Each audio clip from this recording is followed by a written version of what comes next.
Okay, we're live on YouTube. Mr. Supervisor, the meeting is yours. Let me know if there's anything I can help with. Thank you. I'd like to call the meeting to order at 7:30 PM. We'll take attendance, and when your name's called, say where you're located. Green, I'm here and I'm at the township offices in Milford. Brant, I'm here in Milford Village, Michigan. Dagenhart, Milford Village, Michigan. Mazzara, Here, Milford. Wiltsey, Here, Milford Township. Vulai, Here, Milford Township. Busick. Here at the township offices in Milford. Okay, that's everybody. Thank you. Next is call to the public for non-agenda items only. Is there anyone from the public wanting to discuss a non-agenda item? To the resident phone callers, press *9 to raise your hand. Phone caller user 1 has raised their hand. Press *6 to unmute yourself. And when you're unmuted, go ahead and address council. Go ahead. Hello, can you hear me? Yes. Yes. Yeah, thank you. My name is David Bell. I'm at 12389 Heine Road in Brighton Township, and I'm calling to represent, I'm the board president of Community Sharing. We're at 5061 North Duck Lake Road in Highland. And I just wanted to check in and say good evening. And I wanted to thank the board and Supervisor Green for your continued and ongoing support for community sharing, and just wanted to let you know that after 18 months of delivering food to the clients in need curbside, we've recently opened the doors to our pantry. So now the residents of Milford Township, Huron Valley Schools, can come back into the building and choose their own groceries and produce and meat and milk and eggs. So I just wanted to let you know, and you can pass on to the residents, that the pantry doors are once again open for business. We're really excited about that. Most of you have heard we're building a new building this year and expected to move probably in December. As you hear about that, please pass that on to your friends and relatives.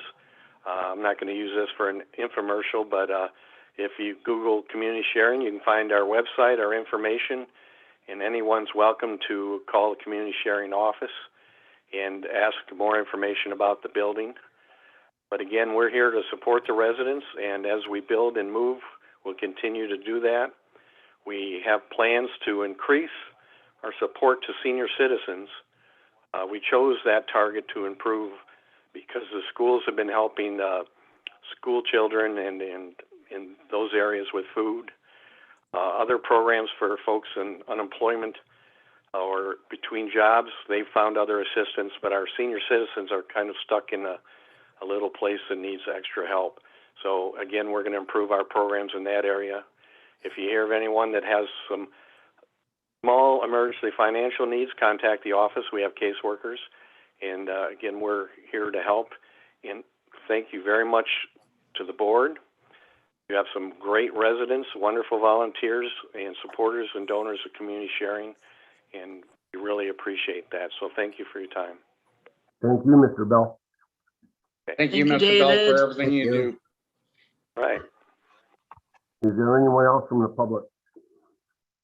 No other members of the public in the meeting. Thank you, Rob. Next on the agenda is the consent agenda. I'd make a motion to approve the consent agenda as presented. Second. Support. Been moved, supported, discussion. Roll call vote, please. Wiltsey, Yes. Mazzara, Yes. Busick, Yes. Green, Yes. Vulai, Yes. Dagenhart, Yes, Brant. Yes. Motion carries. Thank you. Next is the litigation update.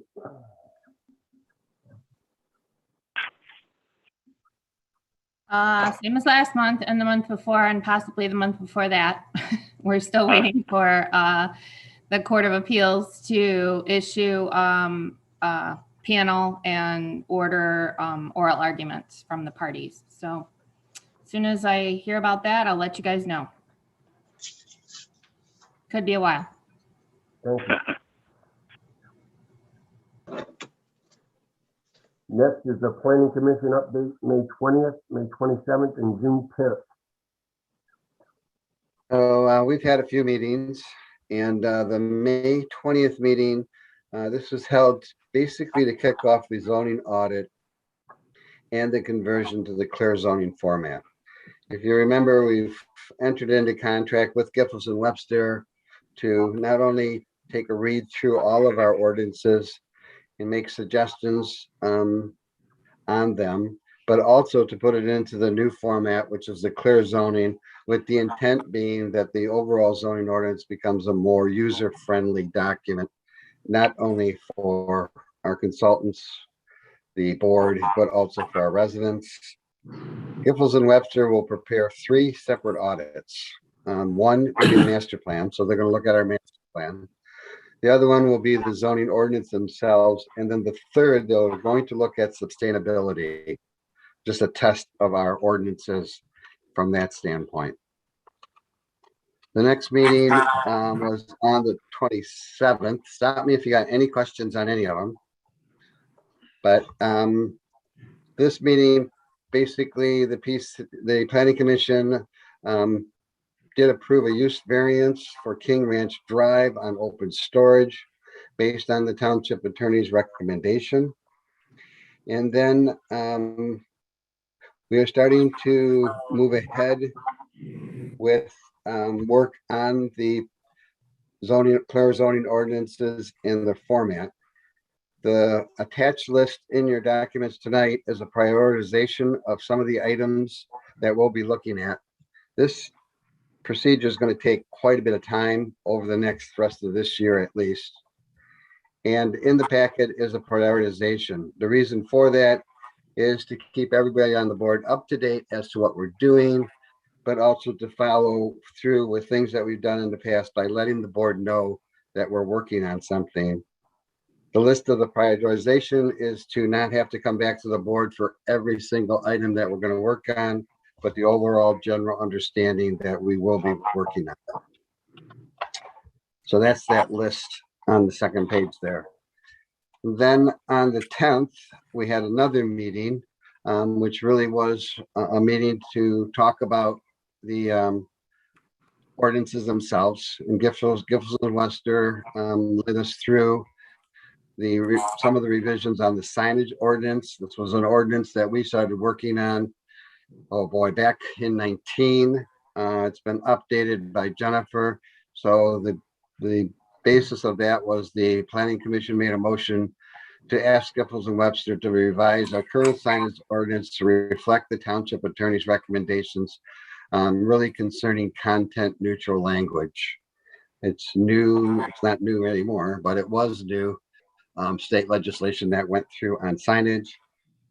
And the second thing is, in order for us to be able to have a second meeting per month, and the second meeting's purpose will be for us to concentrate primarily on getting things reviewed, the audit with Giffords and Webster, and also start to enter into the clear zoning. So that had to amount to a new schedule for 2021. And so we did approve that schedule. We will be meeting the last Thursday of every month and basically the second Thursday of every month. That's all I got. Thank you. That's a lot.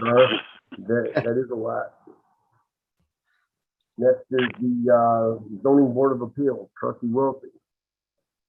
We had one item on the agenda and it was postponed because the applicant did not have the proper signage on his property, nor was the property staked as required. So we'll hear that again next month. Thank you. Next is my report, and it's a short one. Tomorrow, Eagle will be deciding on the sale of the land for the trail on the south end. The RRFD bids are due July 14th at 10 a.m. The administration in the office is looking at doing some renovations in the building to provide more office space. I'll have rough drawings and what we're doing or attempting to do for the July meeting. I would like to add to the agenda live meeting discussion. And I would like to remove the permit request for the hunting ordinance, which was the last thing on the agenda. That's the archery range? Yes, How was that resolved? They decide not to do it, or? I contacted Jeff Brown, who's the main guy over there at Metro Parks, and he said they're not going to allow him to do it for safety concerns. Okay, all right. What are we adding to the agenda, Don? I'm sorry, I couldn't hear you. Live discussion. Live meeting Discussion on discussion. live meeting. Oh, okay, thank you. Yep.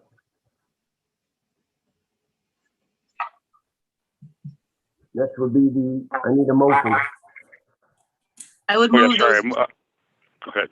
I would move to make those changes as provided by the supervisor. Support. Support. Been moved, supported, discussion. All in favor, say aye. Aye. Aye. Aye. Aye. Opposed, same sign. Thank you. Next is the fire department. Great report. Good evening, everyone. Runs for May, 167 runs. To date, for the end of May, 716 calls for service. Last year, we were up to 756. That's about a 5.5% decrease so far, or 40 responses, and that number is starting to get smaller. So the call breakdown, it's a little larger than normal. We did have a couple of fires, both residential, commercial, and outdoor structures. There were 125 medicals in May, and we transported 11 of those patients, bringing our total up to 31. Since the restrictions have been lifted, we are now back doing live training face-to-face. FTO training covered its various normal topics of medical equipment related training, fire equipment, and just training skill reviews to make sure they know what they're doing. Medical training, again, we still do a lot of the online classes through American CME, and we did convene in the classroom for a review of psychiatric patients. Live training covered live fire training at the Burn Box facility, and it also included the Chicago hose load review, deployment, and repacking of that. That's done correctly. One category that I've added to the report is shift training, and the shifts that are on duty have assignments every week of what they're going to train with.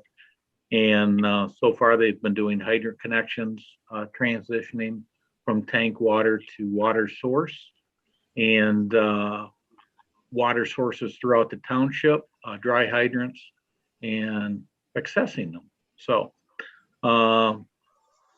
as far as what we've been doing, on May 1st, we did respond to a fire, reported house fire in the village. And upon arrival, it was determined it was in the basement. Crews entered the structure, and lo and behold, Self-extinguishing. it did. Yeah, it actually ruptured a water pipe and put the fire out.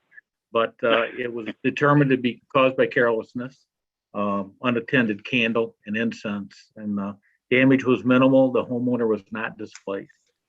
So on May 9th, we did respond to a mutual aid request and were canceled rather quickly when the call turned out as not as severe.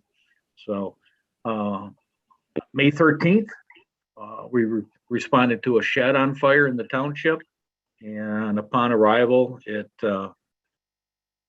was on fire, confirmed, and it was extinguished without incident. And the fire was determined to be accidental. On the 18th, we responded to a report of a snowmobile on fire. It was a salvage snowmobile, and it was totaled now. And the cause was undetermined, but it was believed possibly trees and power lines could have set some leaves and stuff on fire, resulting in the fire. So on the 25th, we responded to a report of a zero-turn mower on fire down in the area of Childs Lake. And that was extinguished without incident and was just determined to be a grass buildup inside the motor Oh, housing. wow. And it gets dry, it gets hot, and it caught fire. And in the last, on the 29th, we responded to a water flow alarm. Crews arrived at the, basically it was Old Tokyo, and did see water coming out the back door, but there was no audible alarm. So everything was looked into. They mitigated the water, did make access to the building, and found out that some discarded cooking oils and things were very hot when they were discarded, and did cause a small fire with very, very minimal damage. But further investigation as to why there was not an earlier alarm. They've been doing some extensive remodel to that building, especially the restaurant up on the corner, and the crews had cut the lines unknowingly. Oh, boy. Things happen. But everything turned out great. And on the other note, Vector Pipeline, who's been very good to us, called me the other day and offered up 3 RKI personal floor gas monitors. They've got some new ones, but asked me if I could find use for the used ones, and I can, and I did. And they donated it with the charging units and with calibration. So calibration is imperative to have that to make sure that they're accurate. So that was great. We accepted that. Milford Memories looks like it's back on, and whatever restrictions are in place, we'll find out the closer we get to that date. And the RFP for ambulance was sent out, and we expect that back pretty soon. We'll be looking that over. And as far as myself, we're still doing all kinds of Zoom meetings with the Southeast Chiefs, WOMA, and different things. We'll probably be getting back to face-to-face here real soon. And a couple of really nice things. Todd Hawley and Chad Chimay, they both came fire instructor 1 certified, that's a nice thing. That's great to have that. And also Todd completed his fire officer 1 and is attending fire officer 2 classes. So that'll be great. Getting a lot of good things going on. So that's it. Thank you. Thank you, Chief. Yeah.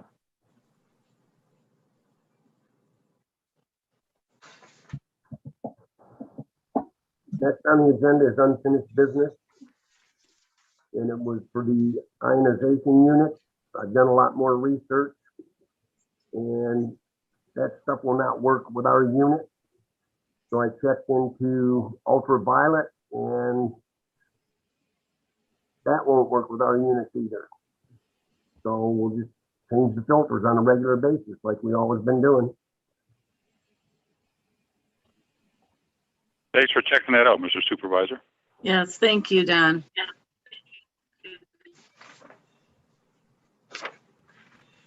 Next on the agenda is new business. It would be site plan 20-5001, the crossings of Milford, 1634 300 030 CTPUD Triumph home building. Robert and Enrico, you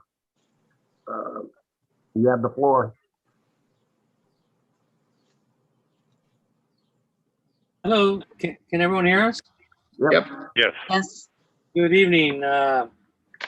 we're happy to be here this evening. We're very hopeful that we can get through what I consider a couple of minor, we want to call them disagreements or different positions in regards to the commercial parcels in regards to this PUD. I brought with me John Curry, our engineer from PEA, Mike Lavity, our traffic engineer, and Mark Zerlag, the broker that will be marketing and handling any of the sales and or leasing for the commercial parcels. I believe everyone, based on the review of their packets, have a better understanding of what's transpired between the last planning commission meeting and the meeting this evening. And we'd kind of like to focus in on those two, what I would consider minor, discrepancies. I think I'm hopeful that both the township and ourselves can compromise and move the project forward, because I believe what we've presented is a much better project than what was previously approved for the conjoined project. At that point, we will entertain any and all discussion on these couple of matters and others, if there may be.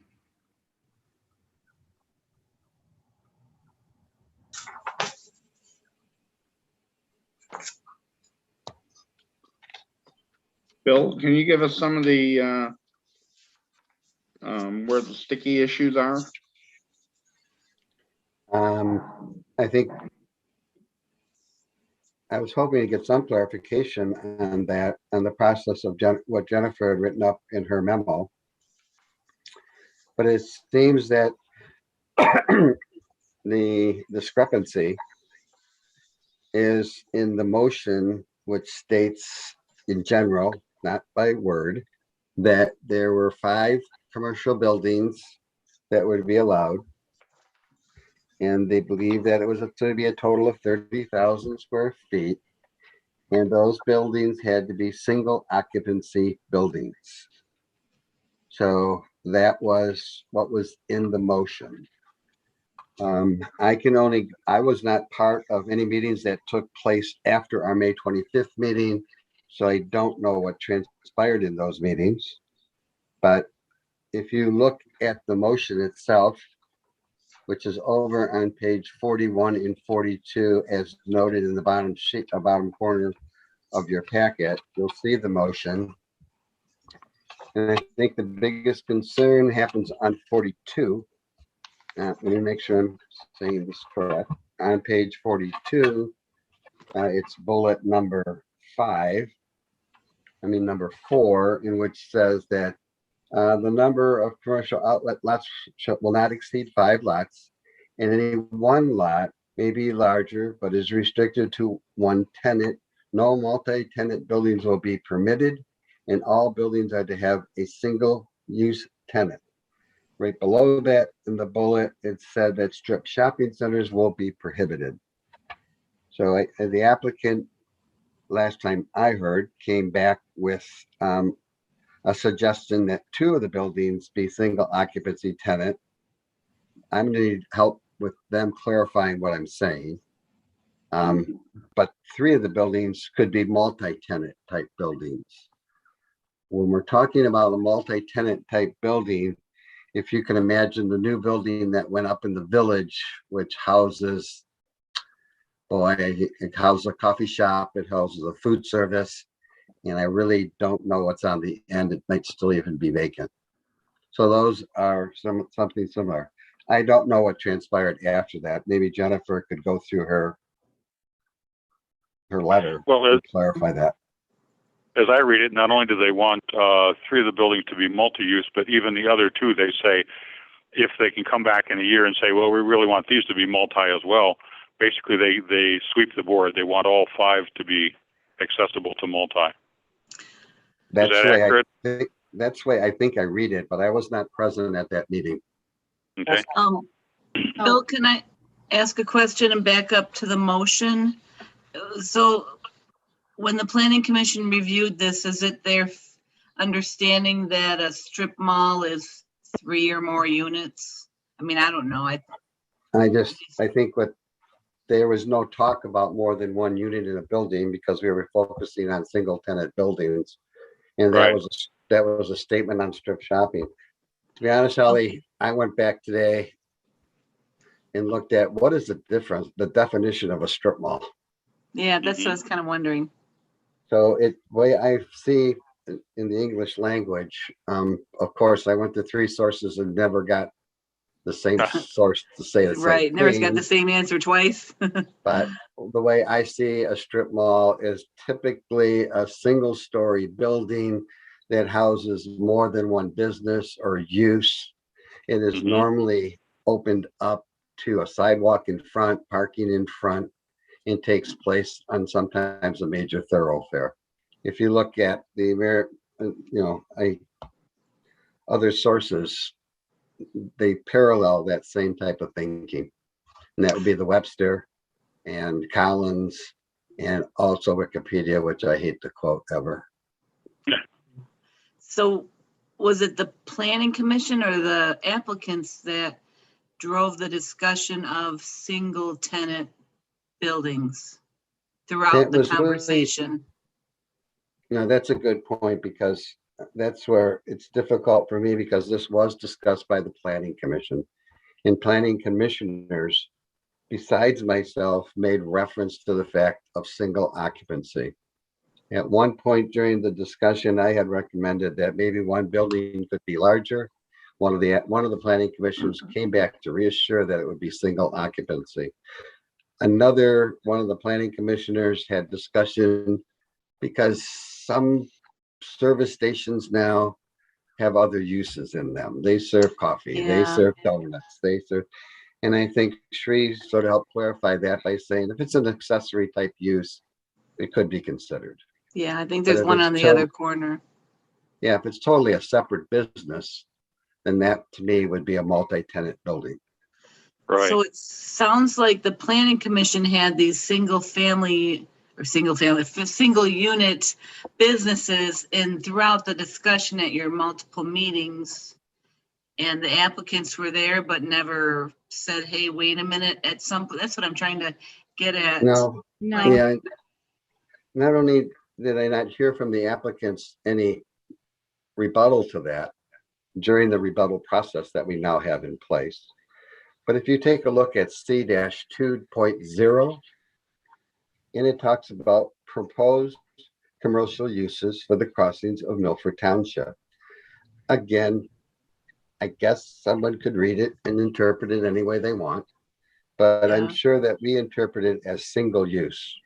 The plan shows single buildings. And if you read the uses,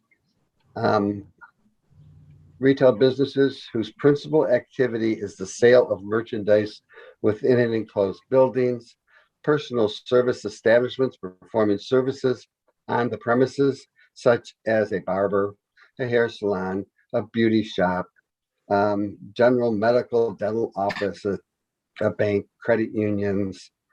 While it is impossible to predict the exact user mix, each of the 5 outlets were envisioned some combination of the following: a gas station, fast food, bank, small inline retail, small inline retail center, may include a drugstore, coffee shop. And so these were printed on the documents, and we never really discussed anything more than the overall discussion of being single tenant buildings. Okay. Can I get Sri to chime in on this? Thank you, Bill. And let me Thank just you. add one thing too, really quick. when we first started talking about this project again last August, after the planning commission started meeting again, the commercial component of the development hadn't really been fettered out yet. They were more focused on the residential component. So a lot of the beginning meetings concerning this project were really focused on the residential component. And the township did keep requesting more information about the commercial component, and did have remarks concerning what Bill was just mentioning about the single-use tenants. But we weren't getting the details, from the applicant. They just weren't there yet in their design. Understandable, but yeah. So unfortunate also. Once they started getting more focused on their commercial component, then there started to become more discussion about the single-use tenancy. But when this project first came before the planning commission, really again in August, it was more focused on the residential component. Thank you. Supervisor Green, may I have a moment when it's appropriate? Who's speaking? This is Adriano Pachoco. Oh, I'm sorry, who is it again? Adriano Pachoco with the crossing. So Adriano, okay. Yes. Supervisor Sorry. Green, I would like, before we move into that, to have Jennifer re-clarify the statement that we did not dwell too much on the commercial to begin with, because the commercial was never really drawn down in a solid format. But you said after a point, they did start to discuss multi-use tenants. Is that what I heard, Jennifer? No, they started to really more further define their commercial component. And so that's when the single-use tenancy discussion kind of started to become a little more prevalent, because we really had only been focusing upon the residential component. I mean, there was some discussion about the commercial, but very loose. But once they started getting their commercial component more fine-tuned, then obviously we started talking about those commercial uses a little more closely. Not that we, I guess what I was trying to say is that most of the discussion at the beginning part of this focused on the residential component of it. Thank you. Thank you. May I proceed, Supervisor Green? Yes, Mr. Pachoco, you can go. Thank you, sir. If I may, I first need to correct Mr. Mazzara. On all the reviews that we received in regards to single tenancy on a commercial, we have always responded that we are not in agreement with that. And to be quite honest with you, there was really not a lot of conversation on the commercial in regards to the multi-tenancy versus single tenancy. Setting that aside, where we're at this evening is, in my opinion, is we have a discrepancy between whether we should put 2 single tenancy buildings in there or 3. Milford Township would like to see 3. Or 0. Don't forget 0. Well, okay, 0. I'm sorry. That's great. Well, no, that's what the planning commission recommended. That's correct. That's what Mr. Mazzara recommended in his motion. I don't. So let's be careful not to set up a false premise. I apologize. You're correct. We should let the applicant make their presentation. Mm-hmm. So, as I see it this evening, we're between, do we build 2 single tenancy buildings there, or do we build 3? Milford Township would like to see 3.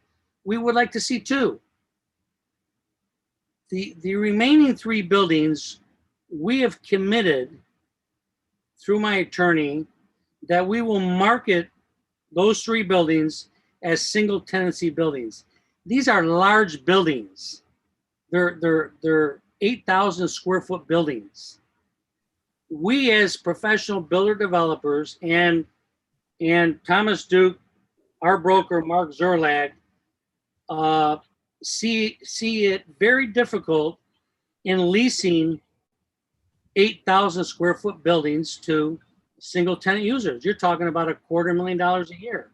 So what we've committed to is to go 12 months and strictly market it as single tenancy buildings. But, and hopefully we succeed at that. But at the end of the day, if the 12 months comes and goes, all we're asking for is a contingency plan today to allow us to bring in some multi-tenant users on the remaining 3 buildings. So Well, that to they make are empty. 100% of the buildings multi-tenant users. That's what you're asking for. That's not correct. No, we're asking for 3 buildings. You're asking for 3, and then you're going to market the other 2 for a year. And if that fails, then you want them as multi-tenant as well. So essentially, all 5 buildings would be multi-tenant. That's not correct. We have committed through our attorney, I believe there's a letter in the packet there. We will commit to 2 single tenancy buildings. There then remains 3 buildings that we will continue to market as single tenancy buildings for 12 months. But if for some reason, due to the limited market for large buildings like that, we're asking for a contingency plan to allow us to bring in the multi-tenant users from the other 3 facilities. That's all we're asking for. We think it's a great compromise. You know, we're not saying no. We're not in agreement with anything. We're going to do our best to try to bring in single tenant users. But my professionals are telling me, Adriano, there's not a market for 8,000 square foot users at $250,000 a year. You know, the Cabela's are not interested. The Bass Pros, the Cabela's, and some of these other large users that are out there. And I can let Mark Zerlag speak on that. So I'm not being unreasonable in my request. I'm going to do what the township would ultimately like to see happen. But if I can't make that happen, I need some sort of contingency plan in order to become successful there. That's all I'm asking for. Adriano, why didn't you have this conversation with the planning commission where I feel as a board member it belonged? I got to be honest with you. Like I said earlier, you know, there really wasn't not a lot of discussion, in my opinion, and maybe I'm wrong, but in regards to single tenancy versus multi-tenancy, because had I picked up on that, I would have immediately gone to work on that. I was shocked and also thankful when Mr. Mazzara made a motion to move this forward. But I was a little bit shocked in regards to the single tenancy at that time. Try to resolve it in the interim. I have a couple of questions for him when he gets a chance, Don. Sure. I do too, when Bill's done. Okay, Bill. And I do too, as soon as Holly's done. I'm done. That was Cindy. Oh, sorry. Okay. In your presentation just now, you said the township wants 3 single tenants. Who is the township? Who is saying that?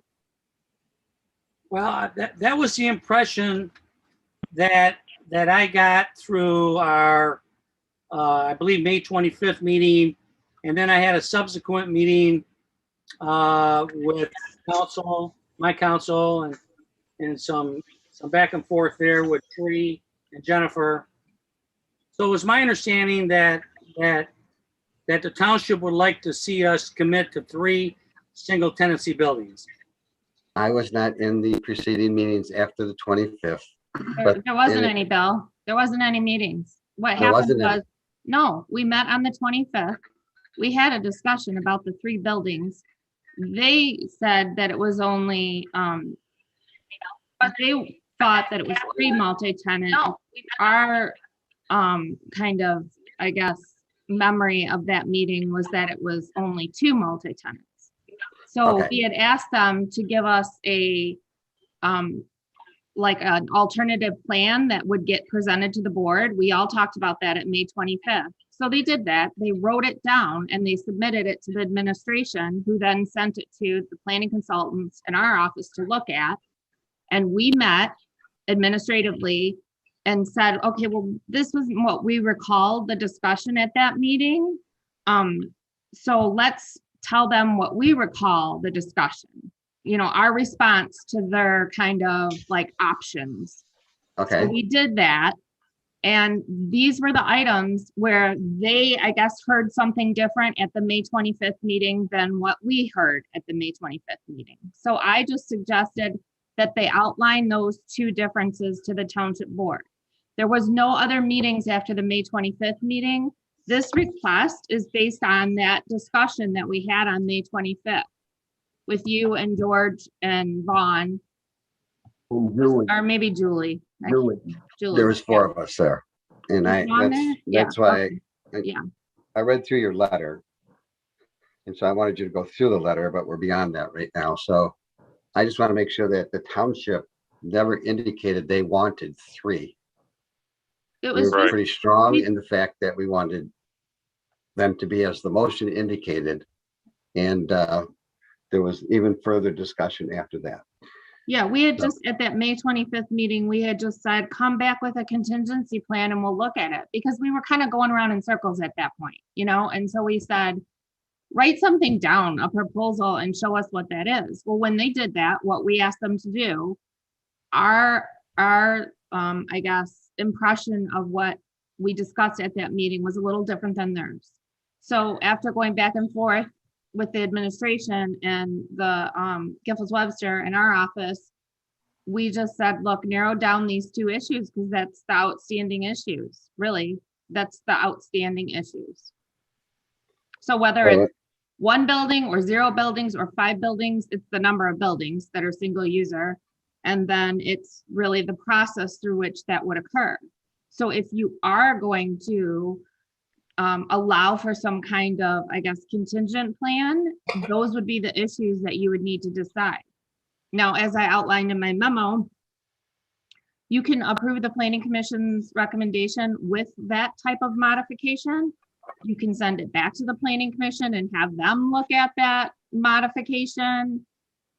You know, I mean, this is just the issue that's in front of you by virtue of this is where we are procedurally right now. So the other, the other issue on the table that we have not talked about is that after the 12 months, the applicant does not want to go back to the planning commission to approve the use being suggested. And we have been asking for uses since day 1.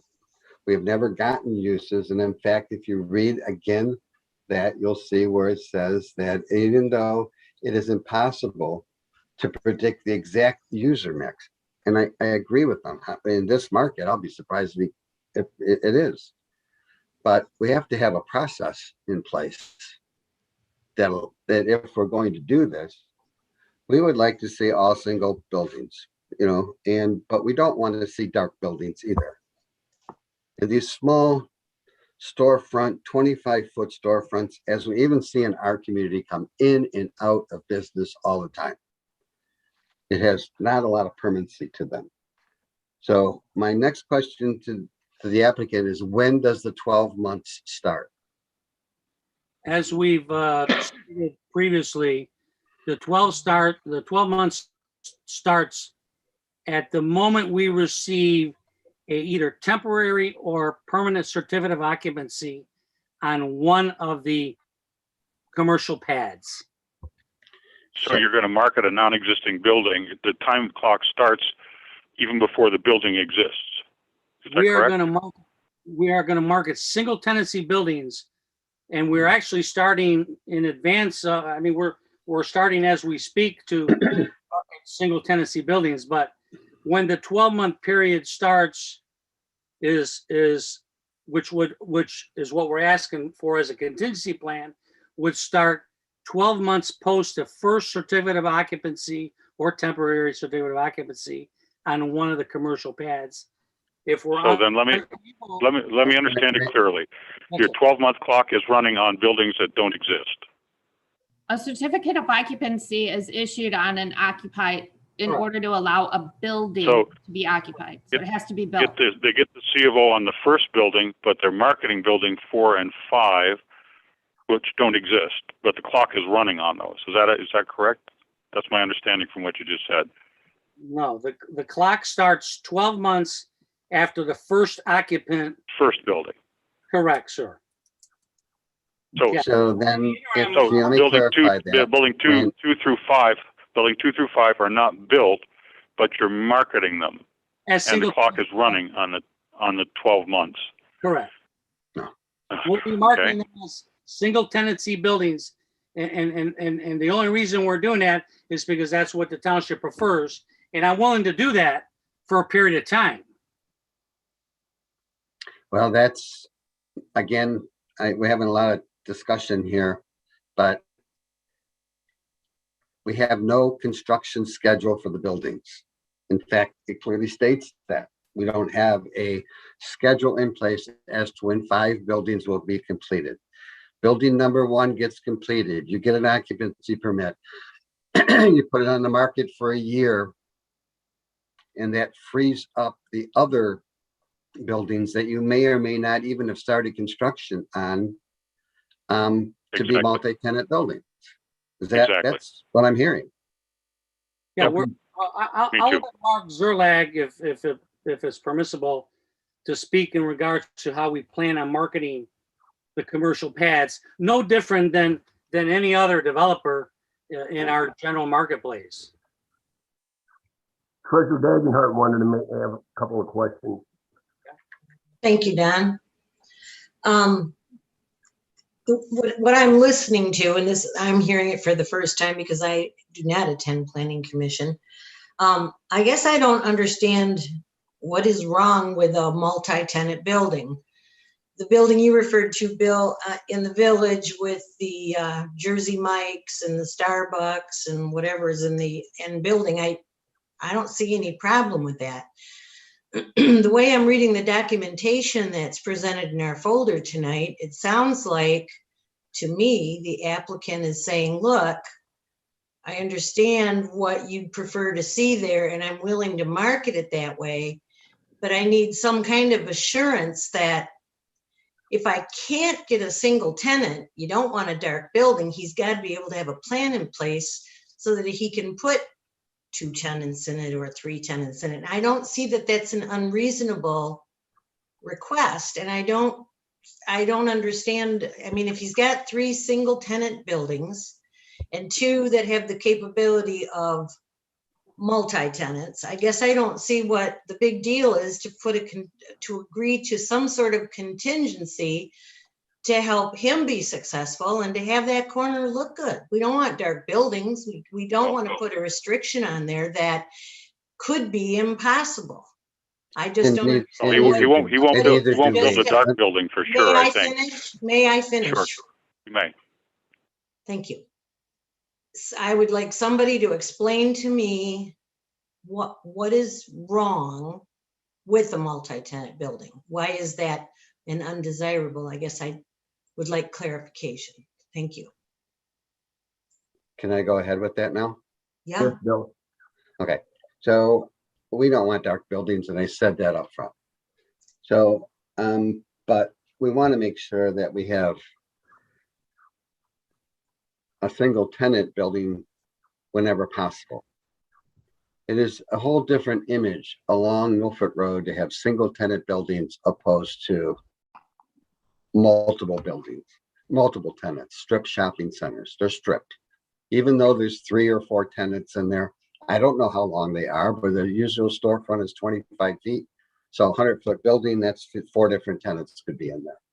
That's what we didn't want to have. We don't want to have it. What I'm trying to come across with is 2 things. This was discussed at the planning commission meeting. So what am I supposed to do now? I think whatever goes back should go back to the planning commission.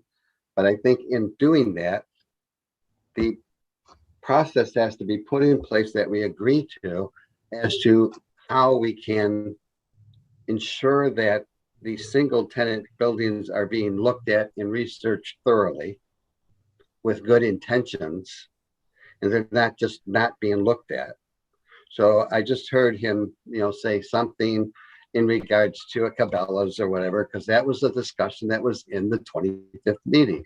But there's other single occupancy tenants that would look for 8,000. And not only that, but the motion says that some of the buildings could be combined to even create a larger building.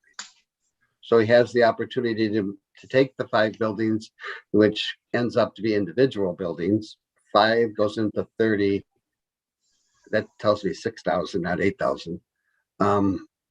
But he could combine it. So he has the opportunity to make one building larger or one building smaller. And then I'd like to understand not only that the first building, but as time goes on, and it's not uncommon for a developer with the real estate people in place to market a building before the building's built. Any developer would love to have a signed lease before he starts construction. A signed lease with a major company gets financing a lot faster than a multiple leases with smaller buildings. So it goes back to, when does the 12 months start? How do we verify that the single occupancy buildings have been looked at seriously? And proof to us that's been done with good intentions. And then to cut out the planning commission, I know what I heard him just say, but this was discussed at the planning commission with the tenants. Go back to the videos and listen to them.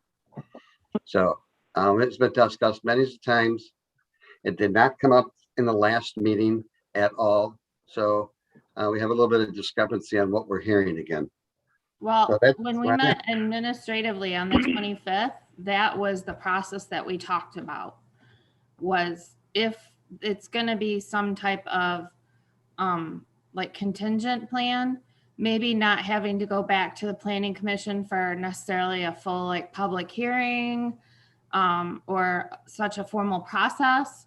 But, and in that real time there, we couldn't come up with what does that look like, but that's what we asked them to do. So they did. And when they presented initially the idea back to us, it was kind of an administrative approval. So we said, when we talked about this on May 25th, we needed some kind of planning commission involvement. Now, we didn't know what that looked like. That was for you to come up with and get creative about, but we can't say administratively that that's okay. And that's why we had those 2 items highlighted for you this evening, because, if the township board certainly could approve that, but you could also say this needs to be decided by the planning commission.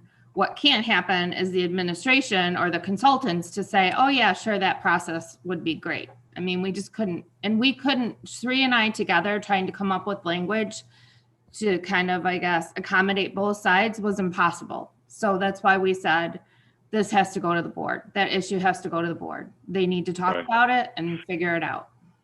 I personally think now, the planning commission should be the very first step in this. Get their input and then refer it back to the board. And, I don't think it's fair to the planning commission for the township board to step on their toes in their job. That's what they're there for. That's what they're there for. I agree with you, Dale. I think this is a conversation. But if you read some of the documents at the planning commission. But a number of the documents say this has to go to the board to be decided. And Jennifer said a lot of these items have to go to the board to be decided. So I don't think we can default to the planning commission.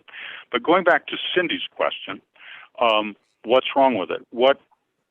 First of all, this is the face of Milford Township to the world, and what the applicant is proposing is something that's going to look an awful lot like a strip mall, a kind of obsoleted shopping format from the 1960s and 1970s. If you have multi-occupant buildings scattered along the edge of the road there, so the answer is to why not? The answer is you don't want a strip mall as the face of your community.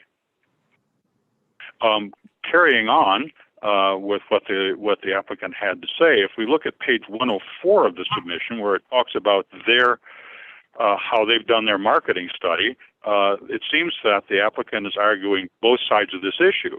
It says here on page 104 that there's kind of demand for 72,000 square feet of new retail and restaurant development, et cetera, et cetera. That's why we need to do it. But on the other hand, I may not be able to fill that. I may not be able to fill 33,000 square feet of that. Therefore, you've got to let me make a strip mall. And it sounds to me like he's arguing both sides of the same issue. So Randy, I just want to clarify procedurally. So like right now in front of you this evening, procedurally, you have a rezoning that was recommended for approval with a whole list of conditions.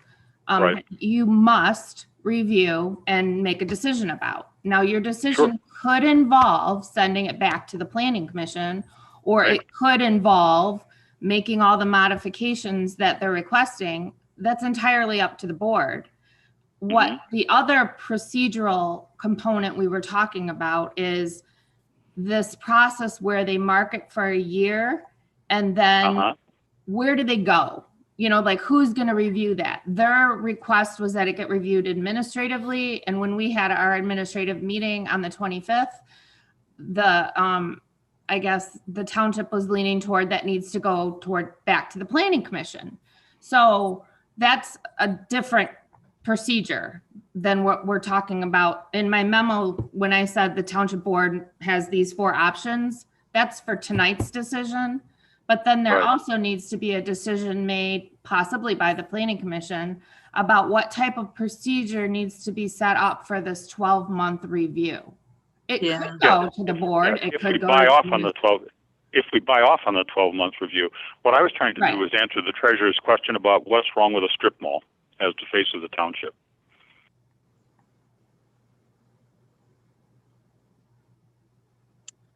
Can I say something? Yeah. I have a concern with the motion. I mean, it's plain language. Strip centers are prohibited. One unit occupancy. This should have been raised at Planning Commission so we could address these issues. That's my issue right now. I also understand where Cindy's coming from, and to give up in 12 months to allow them to do what they want. They should have some type of a program if they have to go through Planning Commission to see what do they propose if they can't lease it out, because the market's not the greatest. 8,000 buildings. Do they propose leasing 4,000 units, breaking them down to 15,000 and 1,500 and jamming in as many occupants like Bill said so they can rotate on a monthly basis? I think that's stuff that the Planning Commission should address, and they should have some type of a plan in place. Now, I understand the 12 months once we market it, because no builder's going to go build 5 units at once, you know, and then try to market it, because then they have to break it down if they can't lease it. So the 12 months after one gets C of O, I understand, but we still need a plan of if they had to, if we were to agree to be amenable to this, what were they going to propose to do to make it accessible? Are they going to jam in 1,500 units? Are they going to do 4,000? Or, I mean, that's stuff that the Planning Commission has to decide, and to sit here and leave it open-ended for them down the road.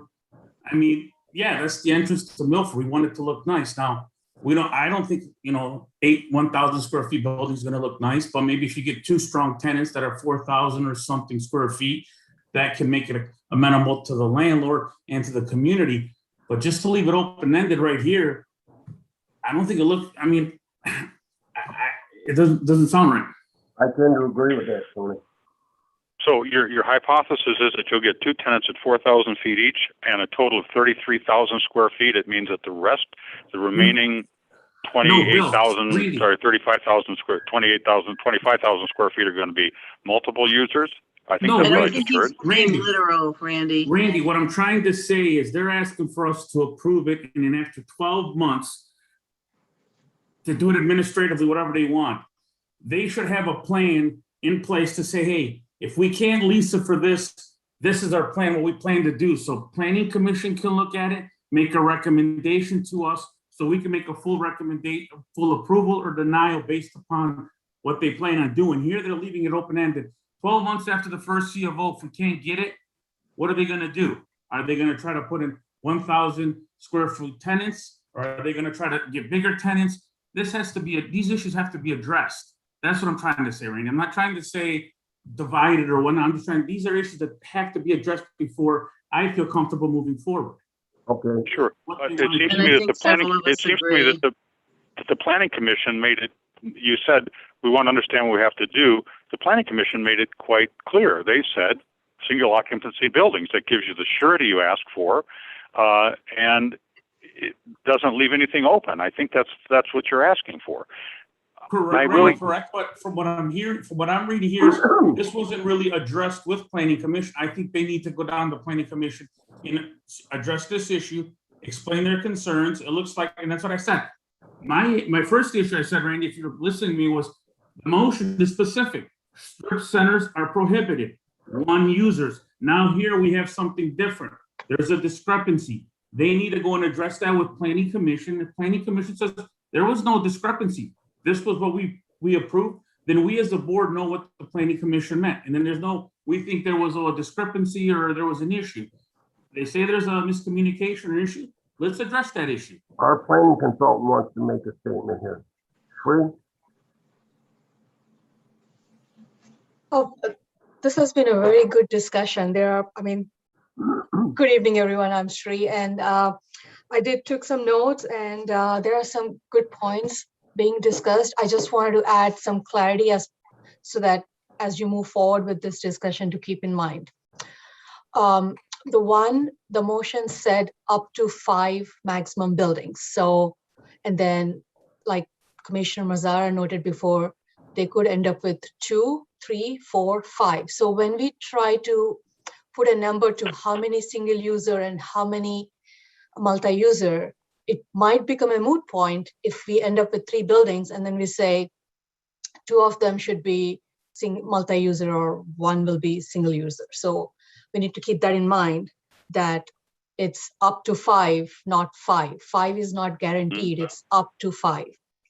And then the second thing I've noticed is the discussion. The one thing everybody seems to be confused about is the timing. When does Plan B is triggered, and when does it start? So that seems to be a little bit confusion. And then the third item I have under timing is, do they go back to Planning Commission now before the current request is being approved?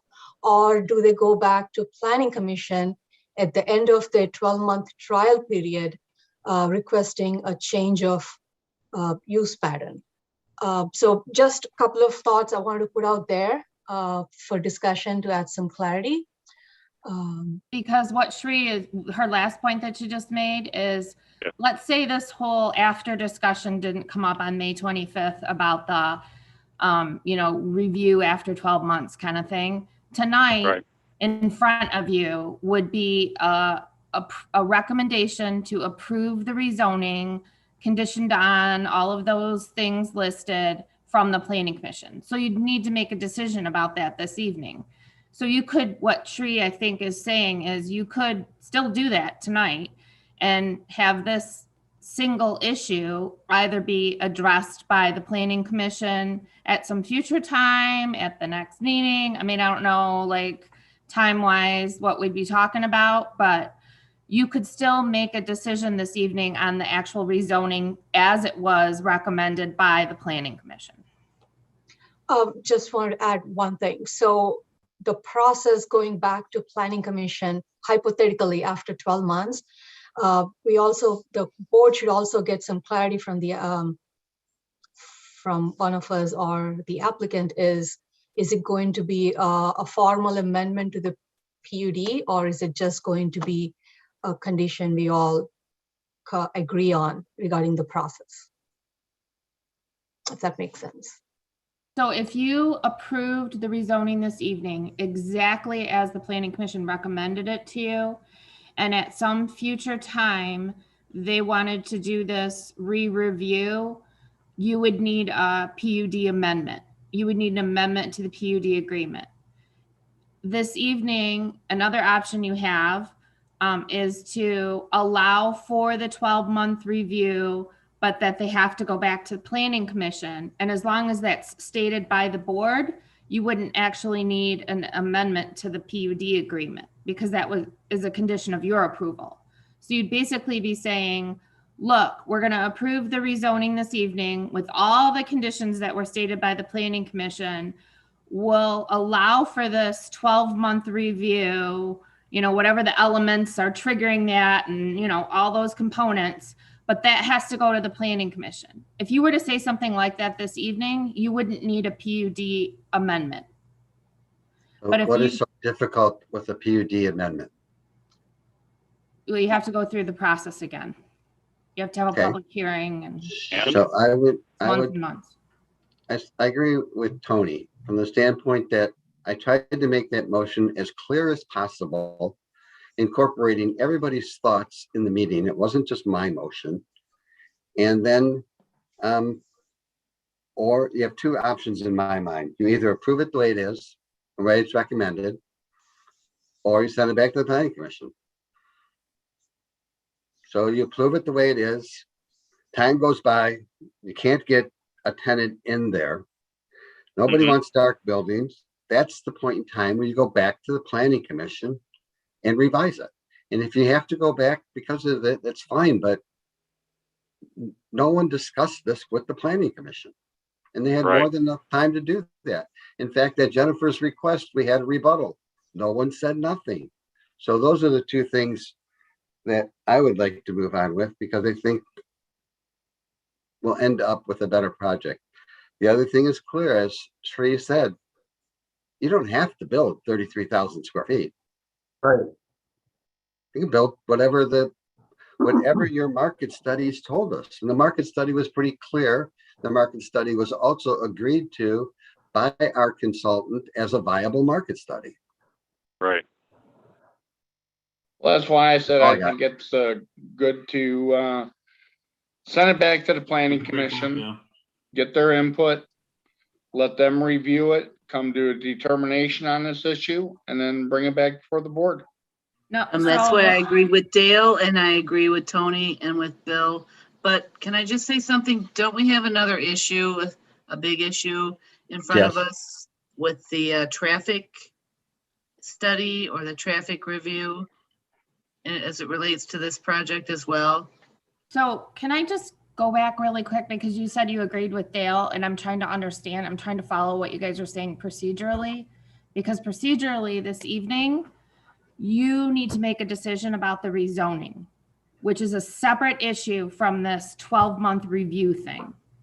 So you have to make a decision, the board this evening, about the rezoning. You can either approve it as recommended by the planning commission, or you can modify the recommendation from the planning commission, or you can deny, but you have to decide about the rezoning. The review, the 12-month review stuff and the number of single tenant user buildings, that can come up at a later date. And if you were to approve the recommendation of the planning commission as stated, they will need a PUD amendment, but that's how it will go back to the planning commission. You're not sending that issue back to them tonight. You need to look at the rezoning and make a decision about it. So Jennifer, in your letter, the very end of that letter says the board is, so these issues to be presented to the board to do the one of the following. The third bullet says remand recommendation to the planning commission for consideration. You So can, that's- Of the requested modification to the conditions. So that's Right. what we're reading. And if we needed to do something else, maybe it would have helped us because of this issue and the traffic. that's what I guess, that's be what I'm more trying to clear. understand, because I'm not following your comments. So is that what you're suggesting? That you want to not make a decision about the rezoning tonight? Send it back to the planning commission for them to look at this issue before you make a decision about the rezoning? I'm just that- confused by your comments, so that's why I'm trying Sorry, to. Jennifer, but you sort of broke up. Is that to me? I think it's to all of us. Yeah, all of you. I'm just trying to understand what you want to do tonight.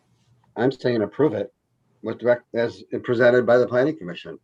And if it becomes a situation in the future, he has decisions to make. He doesn't build 33,000 square feet. He combines it into one building or the other building, or he goes back to the planning commission, and that's going to require the PUD to be amended.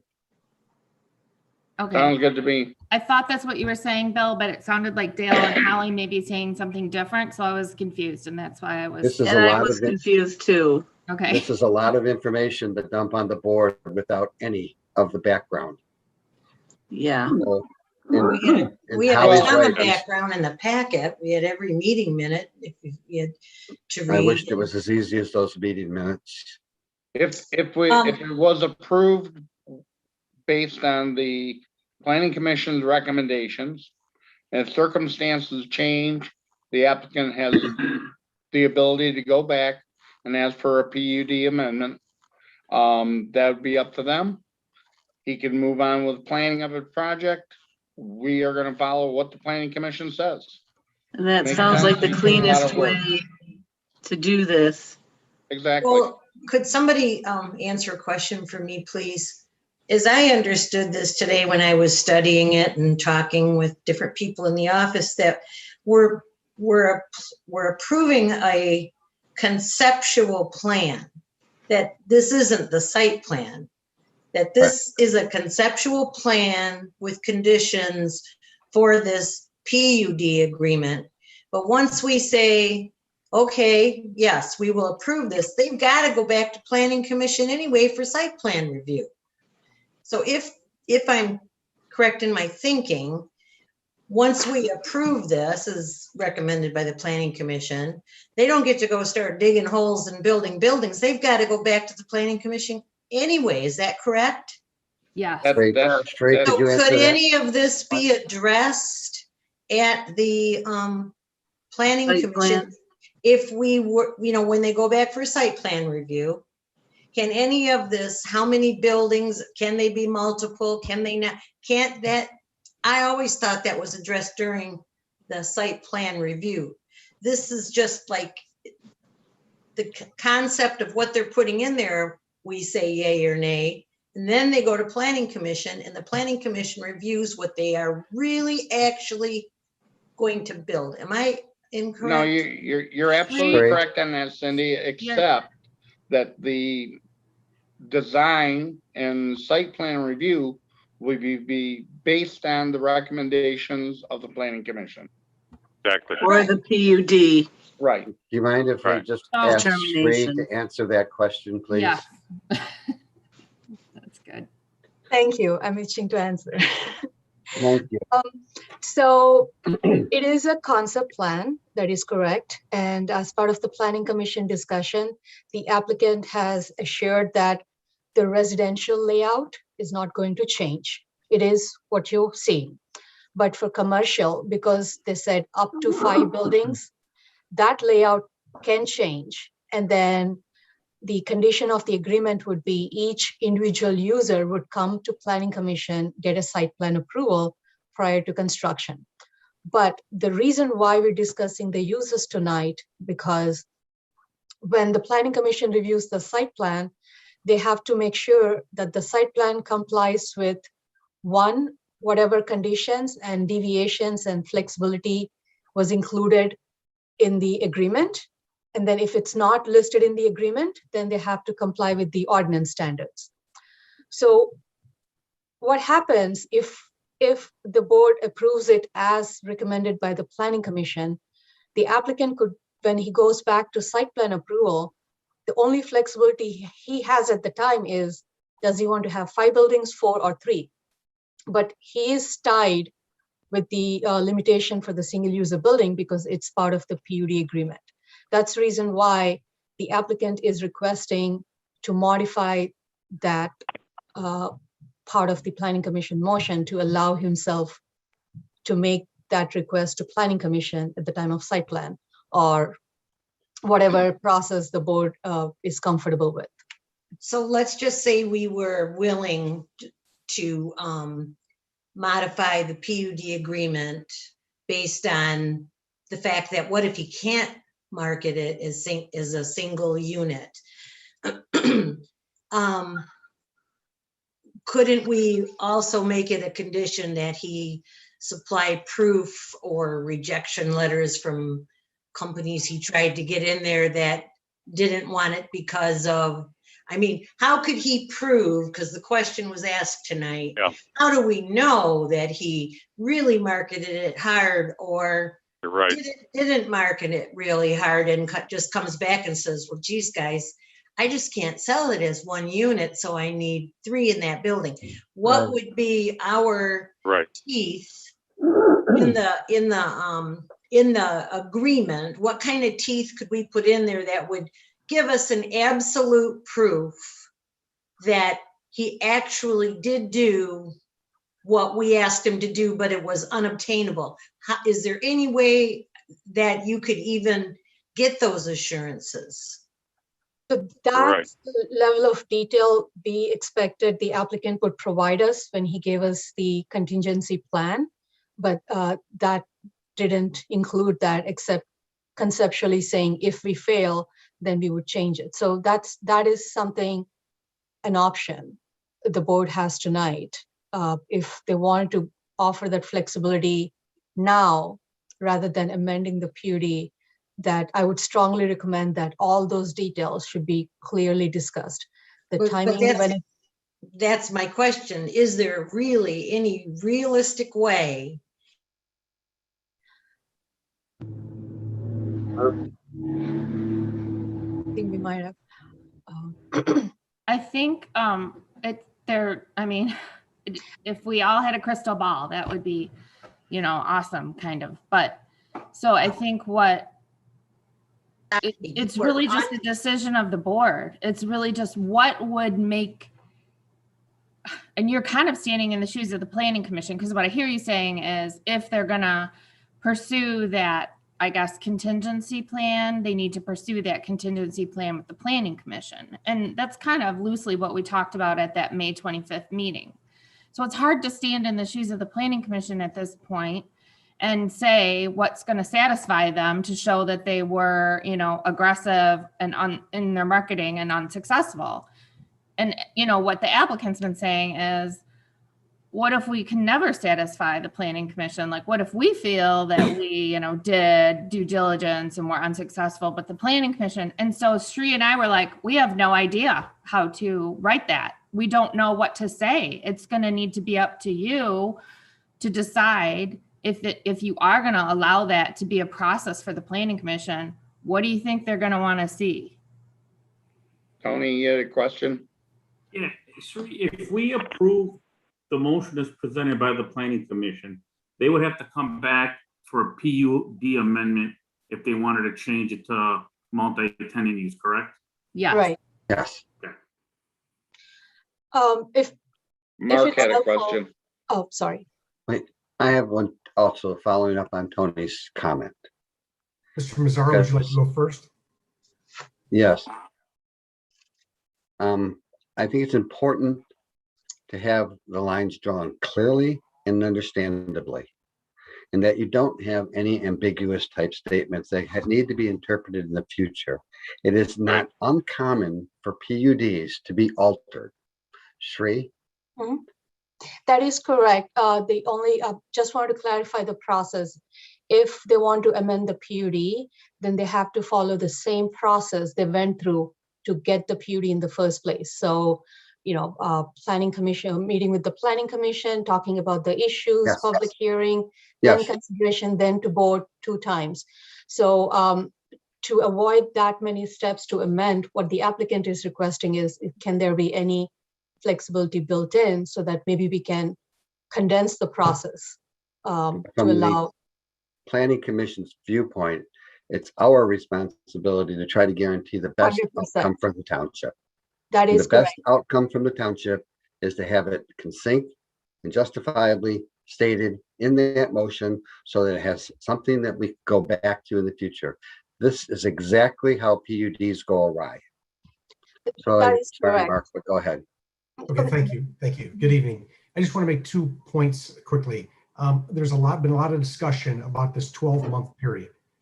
The fact is that it's actually, I would say, a minimum of a 2-year period, because the 12 months does not start until an issuance of a certificate of occupancy.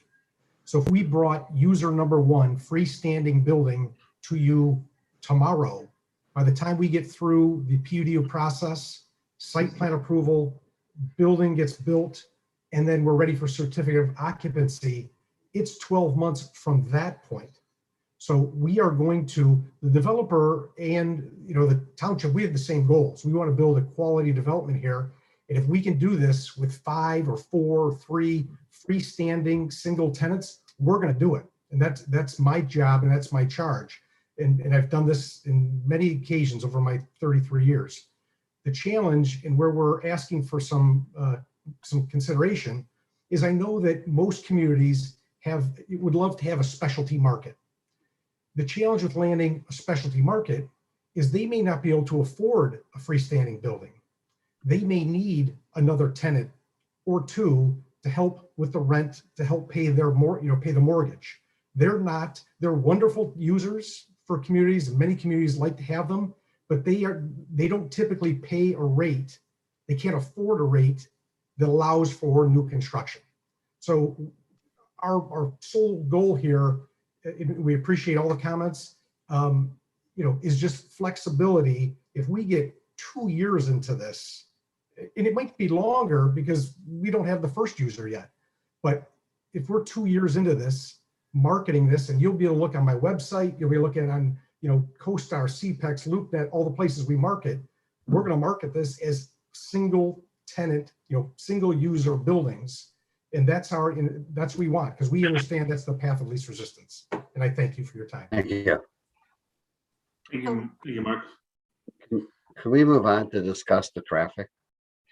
I just wanted to add one clarification. I just wanted to keep in mind that if there's going to be 5 maximum buildings and then they want to come back and change it to single user building, then the question would be, are they going to amend it for every site each time? Or so that could get complicated at a later time, but we can come back to this. We can move on to traffic. And let me just lay down a marker. We'll go to the traffic, but I have a number of questions as well. So anyways, go ahead. That was it. I was just trying to say that the PUD amendment could be straightforward if they do it for all sites at one time, but it could get cumbersome if they end up doing it one building at a time. Fine. No, actually, that was a comment for Mr. Mazzara. Oh, it was just a general update to the entire board to consider as part of the discussion. So Sheree, may I ask you, as written, the motion, it says that they need to have 5 single, if they build 5 buildings, it needs to be all single users. If they build 3 buildings, as written, the motion states they need to have single users in each one of those 3 buildings. Yes.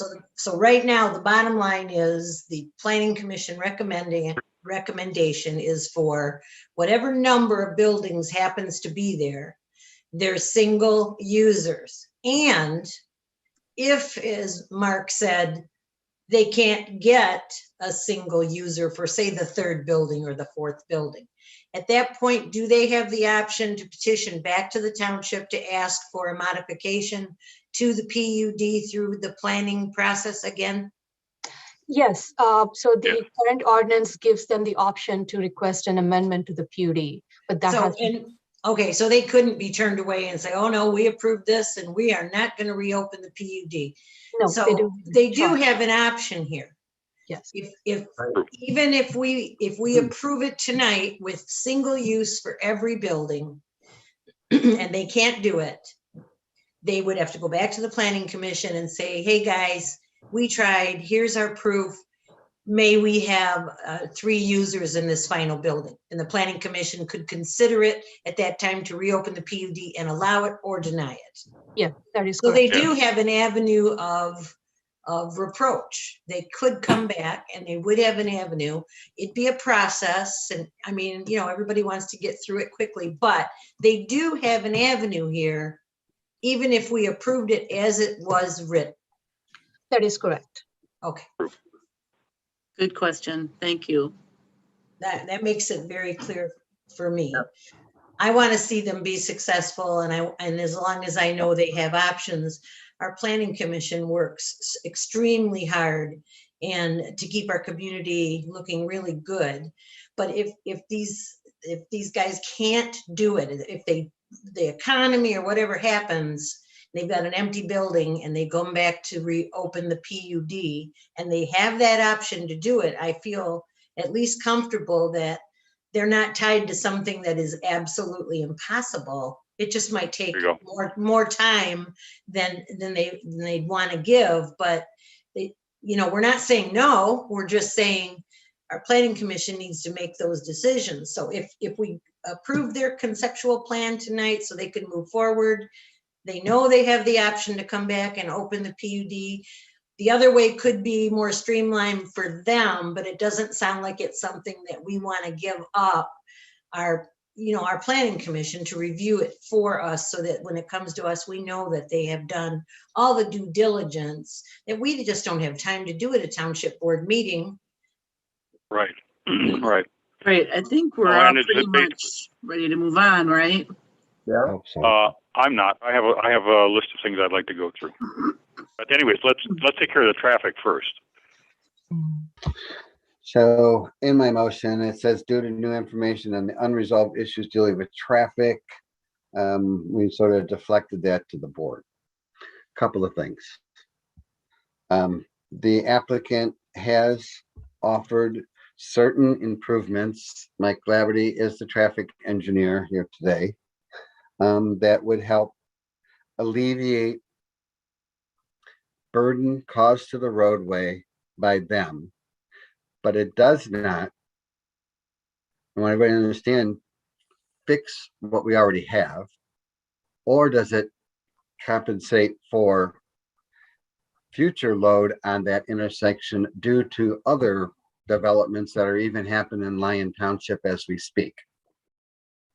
So we need to understand as a board what we are going to get as traffic improvements from the developer in regards to Milford Crossing. And if we could expand on that, that would be great.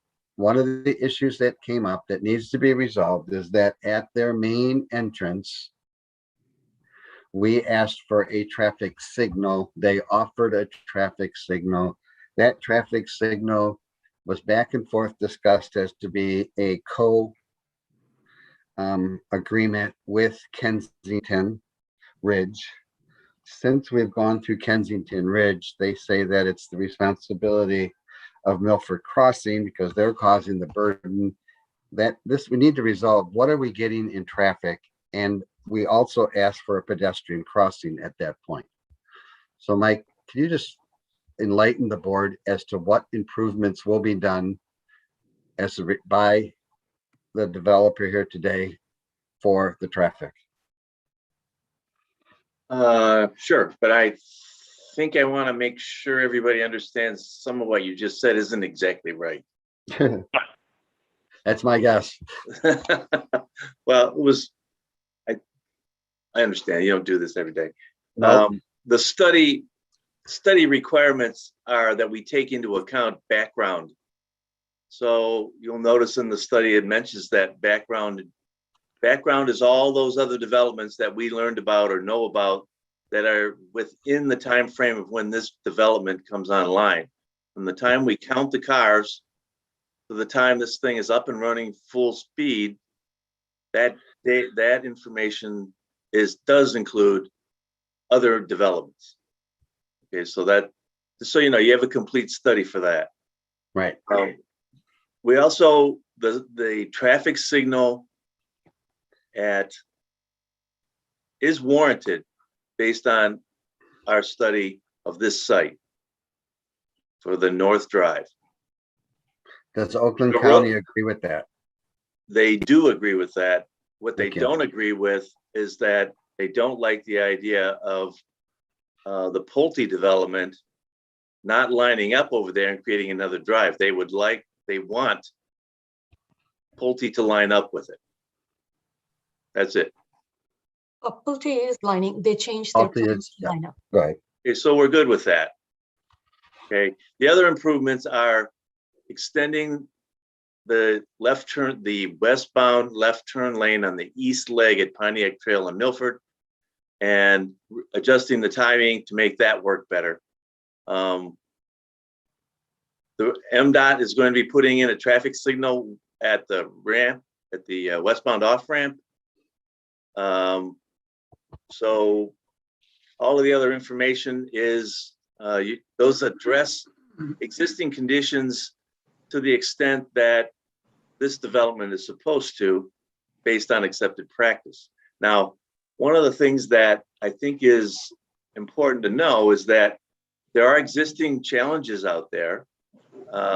It typically isn't up to a single development to take everything to the best level of service possible. In fact, you probably wouldn't like that roadway if they did that. But so it's kind of everybody works toward level of service D and or by approach and or by movement. And if you can make it better than it is today, but maybe not get to D, that's still good too. So a signal at the North Drive, as long as Pulte lines up, and improvements on the west leg to improve that, plus traffic signal timing changes. So MDOT has agreed to put in a traffic light at the intersections of the interstate off ramp and Milford Road. Is that right? Yes, they have a project going to go through there. I think it's next year. Okay, that would be helpful.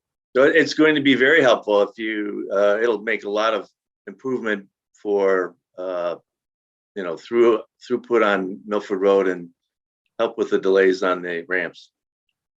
But I just want to make sure everyone understands nothing's going to be thoroughly improved.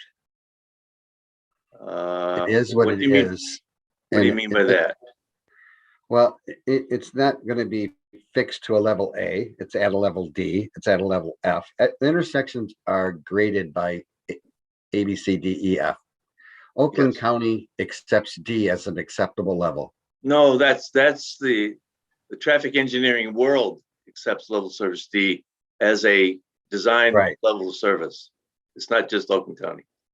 So it's good to get a D. Yes. Could I ask a question, please? Sure. Mike, are you the traffic study guy? Among other things, but yeah, you could say that. Okay, here's my question. Sure. Everything has changed since COVID and people working at home, and a lot of brick and mortar buildings are going away for businesses, and people are being allowed to work from home. I even noticed the traffic has changed for my short drive to work. Was this traffic study done prior to COVID or after COVID? Because do you think the fact that there's more people working from home will change those traffic flows that may have been studied prior to the ability to be able to work from your home? Because I notice there's a difference. Yeah, you run into places that do get jammed up today. My short drive home today, they're doing road work on Commerce Road, and it backed traffic up through Milford, which is highly unusual on a normal day. But because of COVID and the new rules and regulations, which allow people who can work home to work from home, I've noticed a big difference in traffic. Will this have an impact on the studies that may have been done prior to these shutdowns? Okay. Well, first of all, the traffic counts were taken in December of 2019. Prior. Now, the thing about that is, and the COVID impact, the way the public agencies are handling that for now and into the future, until there's some, I don't know what's going to be I hate the term new normal, but where that's going. But the public agencies are all requiring that we work hard to get a forecast that goes back to, say, pre-COVID. And then you have to add traffic to it, presuming that there's going to be a certain percent increase per year, just as they had in the past. So your thoughts, your observations, all that are out the window at the moment. Whether or not that changes going forward and there's a noticeable difference, and so all the traffic engineering and public agencies all decide they're going to try to reflect somehow what you're bringing up, fine. But right now you have given what you know and you're observing, you have a very conservative study. That doesn't mean that it's going to stay that way. It's you don't know that for sure. I mean, I don't know. If I drive on 696 every day too, and man, don't get in the left lane. That 85th percentile speed's about 90 or 95. It's crazy.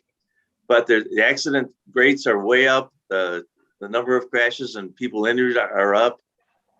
Yet the volumes are down, but they're not as far down, and they're coming back up as you might think. Okay. And Cindy, clarifying, in the last 6 weeks since things started opening up again, there is more traffic on 696 coming home. There is more traffic on Milford Road.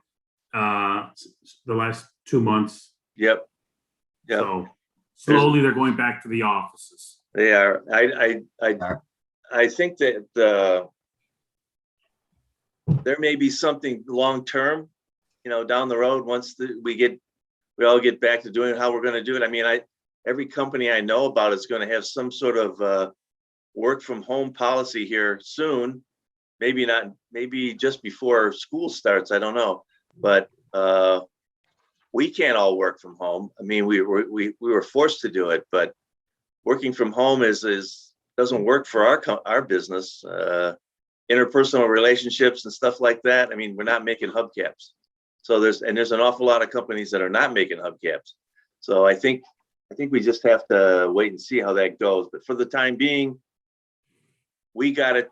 The study and all the studies are as close to a pre-COVID forecast and analysis as you can get it. Okay, Thank you. I was curious. Thank you. You're welcome. Like what we see on the drawing today, as part of this approval, is what we will get in terms of road improvement. Is that correct? Maybe John should answer that. I think so. Yeah, I will. No, I will chime in on that.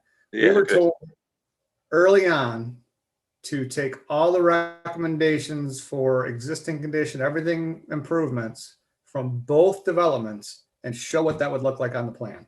So that's what's on there. That's not what would be built by the developers, because we were specifically told to do that. So there was a document that was put forth as part of our review by Giffords and Webster, which indicated all of the overall needs and what was going to be put in place. I'm looking for a document, one source document, to go back and say, you're going to do this. So that document that Giffords and Webster came up with indicating what would be put in place by the Milford Crossing project. Is that accurate? I don't have that in front of me, but I want to say as I recall it did. Yeah, I think it did, John. Yeah, I thought so. Because I think I remember calling you, Mike or Jill, and saying, hey, is this right? And I think the answer was yes. Yes. She's sharing the screen with something. Thank on you, it. Sheree. So there are two things. The traffic study made a list of recommendations that are recommended, but the applicant took the recommendations that are created by the traffic with this development, and then he agreed to do just those within his site frontage. So John, correct me anytime if I'm summarizing this wrong. So they are making some changes here at the entrance, and they agreed for a new traffic signal at the entrance. There was a confusion whether it's a joint agreement between Kensington and Crossings, but at the last meeting, Kensington clarified that they're not their development is not triggering the signal, so they are not a part of that. That's And correct. then, the other improvements they are making are here at the Pontiac entrance. They're adding a taper lane and a turn lane, and then a taper lane for the Yeah. exit. And that center turn lane, street right, is being extended further east. further east. Okay. And then there were some recommendations by the RCOC traffic consultant to change the striping on west of Milford on Pontiac. That was when previously I believe Mike might want to correct me on this one, but I think the existing conditions as we had originally analyzed suggested a dual left turn at that location to go south on Milford Road. Right. However, that's where Giffords, I can't remember if it was Giffords, I think it was Giffords' review suggested you don't need that. You could adjust the timing and not have to do that. So in this latest one, it's just got the extended single left turn lane, and there the striping lining up was based on expanding the road with a dual left. That's no longer the case. That's So, correct. So I guess where I'm confused is the recommendation to change striping within the blue box came from RCOC, but then from one of us, either HRC or Giffords. If it came from one, it's from both of us because we were in discussion throughout. Said that may not be required, but is RCOC updated that you're not doing those anymore? No, but they'll have plenty of review of this when we go to permit it. Yeah, they'll have to So- get a permit tree. And the difference was that originally the westbound left turn needed to be a dual left. That changed the striping in your blue box. We know that no longer is part of this, and we're extending the left turn lane instead, so that striping wouldn't be appropriate. So they'll get a shot at it because we have to get a permit to be there. Okay, so I guess when the planning commission saw the striping was on the plan, but this extension wasn't. So you're saying that because you're extending this, you're not doing that anymore? We're not doing that anymore, and we're modifying the traffic signal timing in order to make it work better by extending the center turn lane instead of creating a dual left turn. Okay, and then the traffic signal timing is at the Milford and Pontiac intersection, this traffic, okay. Yep. So can we somehow get one document entry indicating what is going to be part of this project? That's one part of my question. The other part of my question is when these go in for Oakland County review, and if they do ask for something in addition to what we just discussed, that will be covered by the applicant and not by Milford Township. So I believe I'll probably defer this to John to get into detail, but I believe they did show this conceptual plan to RCOC, and we were provided with the marked up drawing from RCOC engineer. So the improvements they are doing along their frontage are accepted. I mean, RCOC said they're okay. There was some offsite improvements that were recommended in the traffic study, but RCOC doesn't have jurisdiction on offsite improvements.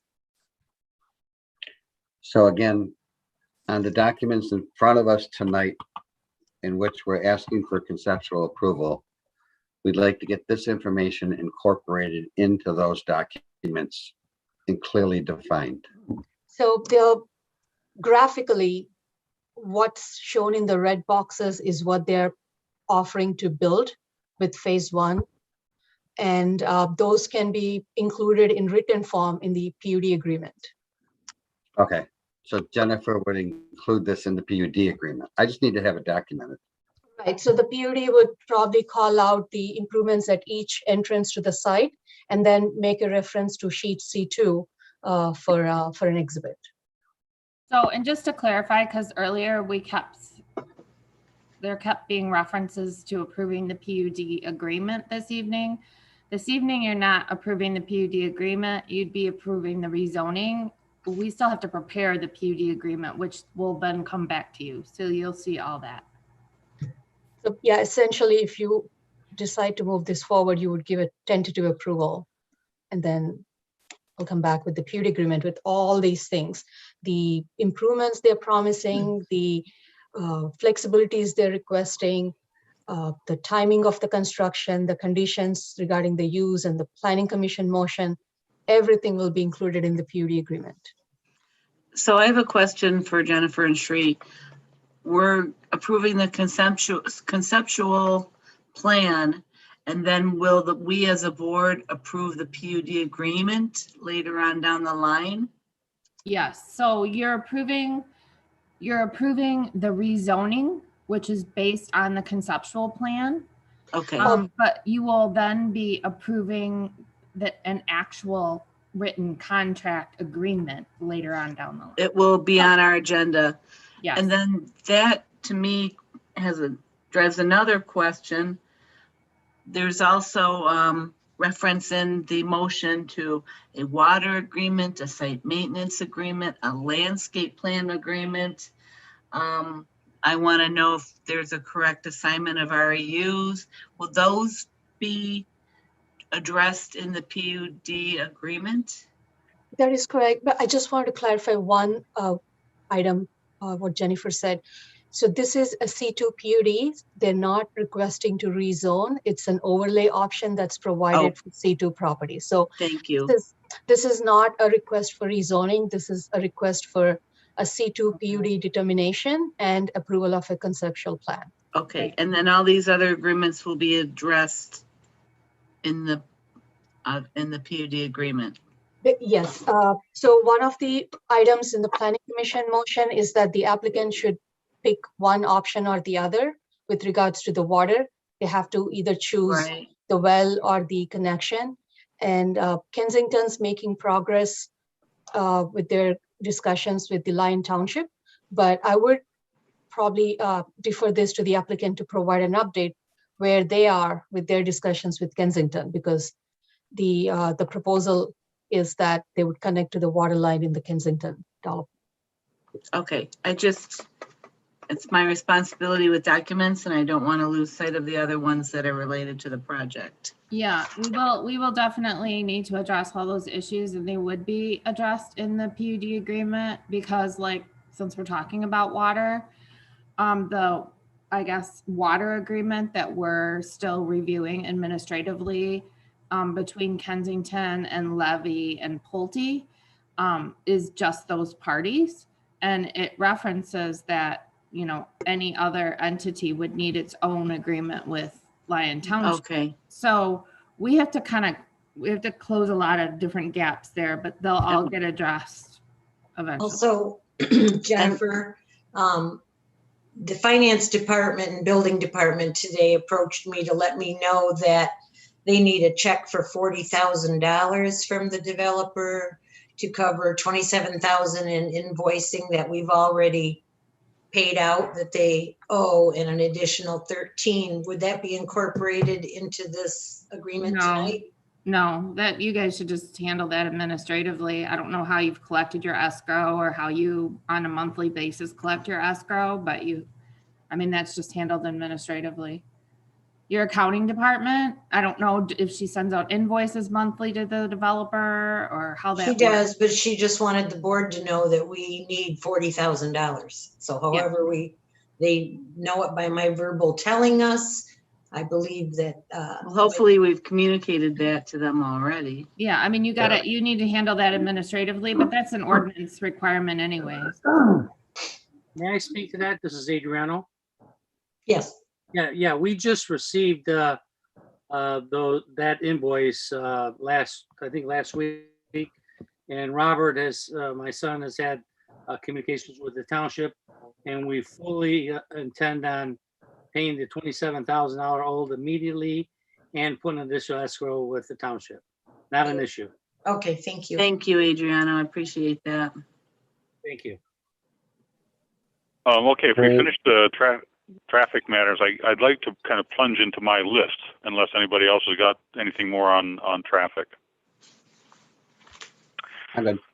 Okay, hearing none. I guess I'll address this to the developer because I'd first like to thank the Planning Commission for a long and complicated effort. I know I'm grateful. I'm sure the board's grateful for their very hard work on this. I'm not opposed to the PUD in general, but I would like to clarify and establish several points so I can understand what we, the board, are being asked to accept. So starting at the top, on page 40, in a number of places through the document, it says a total of 18 buildings. But as I count it, it's 18 plus 5 commercial plus the club for a total of 24 buildings. Is that accurate? There's 7. I read again and again, it says a total of 18 buildings, but I count 24. Am I making a mistake here? Of 18 residential buildings, 1 clubhouse, Correct. and up to 5 commercial buildings. So 18 residential plus the club plus 5 commercial for a total of 24 buildings. Yes. Is that accurate? Correct. Yeah. Great. Okay. The concept image that you sent us over shows a 2-unit development, or at least there's 2 garages there. I suppose it's 2 units. But the proposal has their 10-unit development. I'm trying to envision how it would look. Would I just take 5 of these and string them together? I guess I'm unclear on your question. Can you repeat that? Well, I simply don't understand. There are 10-unit buildings, and I haven't seen any elevation that shows a 10-unit building. So Randy, let me just help you out a little bit. In the documents today, there are floor plans that show the first and second level of each one of those. It's identified as a building. And each one of those buildings has 5 units, I believe, on each floor. Okay, so that then if I read it right, then if you got 10 units, the 3 sides of the building which are not shown in the concept image are all garage doors. Is that accurate? Because you would need 8 more garage doors. You would need 16 garage parking positions. So it looks like the back 3 sides of the building would be almost all garage doors. Is that accurate? I'm not sure if you can see the screen because you're calling in from the phone, but I have the floor plan up on the screen. So they would have. Is the floor plan part of the conceptual print package that was sent out to us? Yes, I believe so. I think. What page is it, please? The number which is on the packet.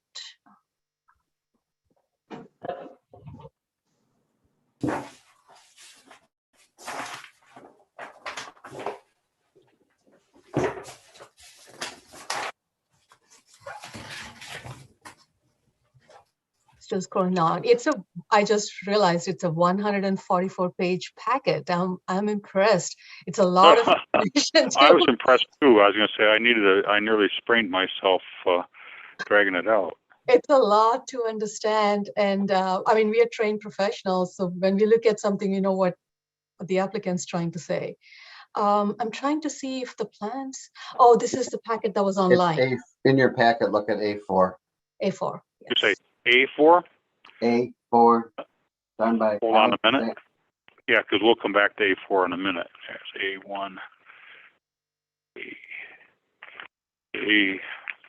A4. Right. That shows A4 shows 6 garage doors, but there's a 10 unit here. I'm not, or are you going to have on-street parking for the other 4 units? So I'm looking at A4. The top right side elevation shows 4 garage doors.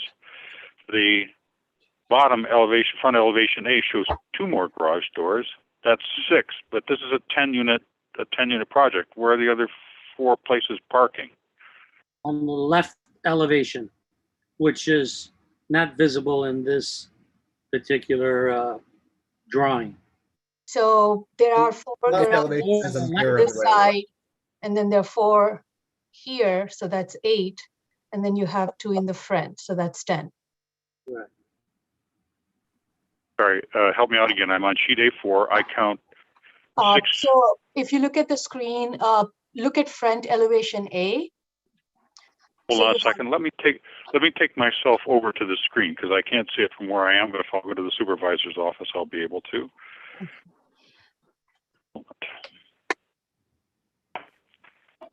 Did I mark the garages right, Adriano? Sorry? I got the garages right? So you have 2 in the Yes, you front, did. 4 to the side, 4 to the other 4 on side. each side. Yes, and to the middle. 2 in Okay. front, which equals 10. Thank you. Okay, bear with me just a second.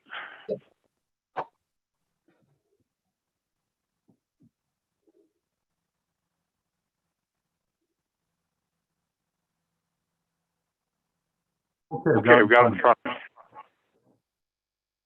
Okay, so if you look at the screen, there are 2 in the front, in the middle, and then there are 4 to the each side where you have where I have the red boxes.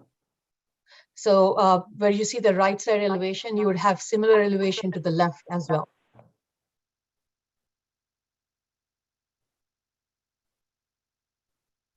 Okay, got it.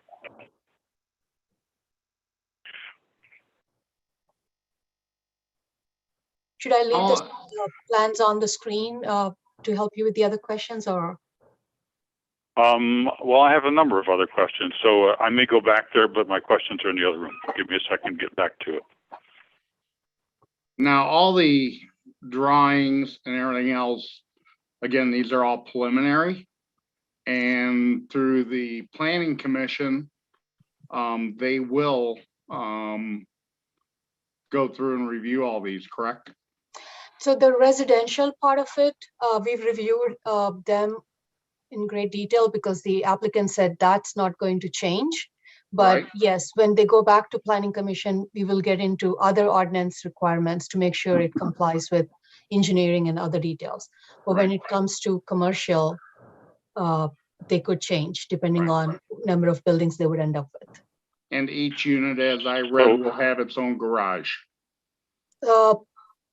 Apartments, yes, yes. Okay. Sorry, that was was that a qualified yes or an unconditional yes? I think I would defer that Adriano to answer that question but from my review, the plans show a garage for each unit. But Adriano should confirm it. Each unit has a 2-car garage. That is correct. All right, because I think I only saw like 14 parking spaces on the off-street parking. Is that also correct? I don't recall the exact number. I thought it was something much higher than that. So But they have some off-street parking here, near I'd defer to at multiple places throughout the site plan. They have few here. I was looking at sheet C2, and I only counted 14. But if there's more, please tell me because I'll be glad to. There are more. There are 36 specific guest parking spaces, like you're circling there, and then In the residential area. guests- In the residential area, there's 36, or you're counting in the business area too. in the Just residential area. And So that doesn't include the parking spaces near the clubhouse. These are just along the residential, the loop drive. So 175 units and 36 parking spaces. Okay. Sri- So as I said, I'm just. Shri, aren't these site plan type issues rather than conceptual? Yes and no. I think I understand where member Randy's coming from, because if we want additional guest parking spaces, then the site's pretty much laid out and tight. I don't see an option to add any more guest parking spaces, even if we defer to site plan. So I think to give some clarity to his question, yes, there are about 32 guest parking spaces, and each unit has 2 in the garage, and some units have an option to park in front of the garage. all units have an option, Shri. Okay, all units have the option to park in. There's 4 parking spaces per every unit, 2 in the garage and 2 in front of the garage. plus we have an additional 36, 37, on property spots, not including the clubhouse. Right. And all the More- residential drives are 27 feet wide. So are you gonna Okay. allow parking on the street or restrict parking on the street? No parking on the street. Okay, thank you for clarifying. Okay, moving on to sheet A9, it shows offices and executive offices on sheet A9. Are those offices rental offices? A9 Yeah, that's the clubhouse? offices will be occupied by the management company for the multifamily, which will be us. They're not, I'm we're sorry. not, they're in-house offices for our management team. So you will not be renting them out? Correct. No, those are All not right. office facilities. Those are for our own internal in-house staff purposes. So you imagine having 5 people on site all the time or more? We're not, we haven't. 5 offices. We haven't gotten to that level of who we're hiring and how many, but we hope to fill all those offices and if not more. So I So just then this would wanna, be, this is, Randy, ahead. can I just help for a second? yes, Tonight, we're talking about the rezoning. We still have to review condo docs, which is where they're gonna talk about all this, all these kind of minute details are gonna be Right. addressed in the condo docs and in the site plan materials. So Right, but- tonight is literally just the rezoning or overlay. Yeah. Sorry, I keep saying rezoning, but they're basically the same thing. but if I understood Sri to say just now that part of the document that we're asked to approve tonight is basically cast in stone, the residential part's not going to change. So if we adopt this document, we've essentially adopted what they've got in the sheets that they've passed to us for this meeting. Is that accurate? They still have to go through site plan. They'll Okay. have to go to the site plan for the construction and the other details, but conceptually, the number of units and the number of things Okay. is Well, what is shown on the plans. I think Well, then go ahead. so I'm trying to guess the intent of the question. So are you saying that whether all What I'm these, trying to, is this clubhouse going to become partially a commercial building is my question. I Is it think become the that's what I'm offices getting. of Triumph Builders, for example? Okay, I think that's what I figured. So Adriano, the question is, are these offices for the in-house resident managers that are managing the building, or are they also your offices for your development outside of the crossings?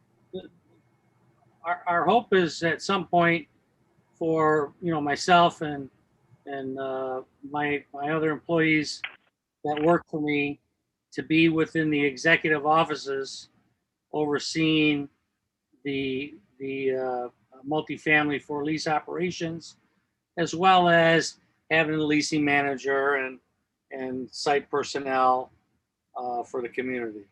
Okay, I But think it's that's going to be, these are dedicated to this site, or you're going to run your general business out of there? No, this is not to run my general business out of it. Okay. even if hypothetically we consider he would do that, so that would not be a commercial use, that would be a part office use in the clubhouse. As I said, I just want to understand what we're being asked to accept. Right. Okay, plunging ahead. Sheet A1 lists 195 dwelling units. Is the number 195 or 175? Planning Commission said 175. So I think the architectural floor plans they're not bound to that floor plans. They're just provided for context. But the number of units that's listed on sheet A1 is C2. C2 is the one you guys are agreeing to tonight, which is 175. Sorry, you said sheet C2? I just want to be sure which binding, because I'm going to say we have two documents here and they're internally inconsistent. One says 175, one says 195. Okay, so sheet C2 is going to be the guiding document for this development with regards to setbacks, the layout, phasing, everything. So sheet C2 is the main document. The other guiding document would be the landscape plan, because they have committed to certain phasing for landscape construction with regards to installing street trees along certain areas. And so those two, they are bound to. That's what we're going to get. And architectural elevations is what they will be tied to construct for the residential part. For the commercial buildings, they provided a guideline document. So they're going to provide that to all the individual users. And the users are bound to, I mean, they have to follow those guidelines, which the Planning Commission reviewed in great detail. The photometric plan that's included in the packet, that's just conceptual. You're not approving the photometric plan. That will be part of the site plan review and approval at a later time. So residential elevations, C2, and the landscape plan will be, they're bound to that. All the other information they provided to clarify certain things, but they will be reviewed in great detail at the time of site plan review. Okay. All right, page 44 says that they want the builder requests flexibility on our lighting, but it didn't say what. So that's one item in our planning consultant memo. I clarified. We did have the discussion at the time that maybe there might be some flexibility needed for not meeting foot candle levels along the property lines between the commercial units. But that's, after reviewing the ordinance in other detail, I feel like that's probably not, it's a moot point because there are no certain foot candle levels required at the property line. So that line is not applicable because they have agreed to comply with the ordinance standards along the property line that is adjacent to the residential districts. Okay, then, so in my notes, I can mark item 8B is not applicable because they've given up on a request for flexibility on the lighting. Is that accurate? Right. I think the applicant should confirm, but my memo stated that it doesn't apply anymore because they've agreed to comply with the standards abutting residential districts, and the other areas, I think they should be okay. So does the applicant confirm that? This is John Curry. I can speak to that. Yes, if Sri has stated that correctly, the intent was that we wouldn't be held to a certain foot candle at the property line between two commercial units. But as she stated, the ordinance doesn't have such a restriction, so we don't need the flexibility. We're meeting that requirement at the conflicting use property line. All right.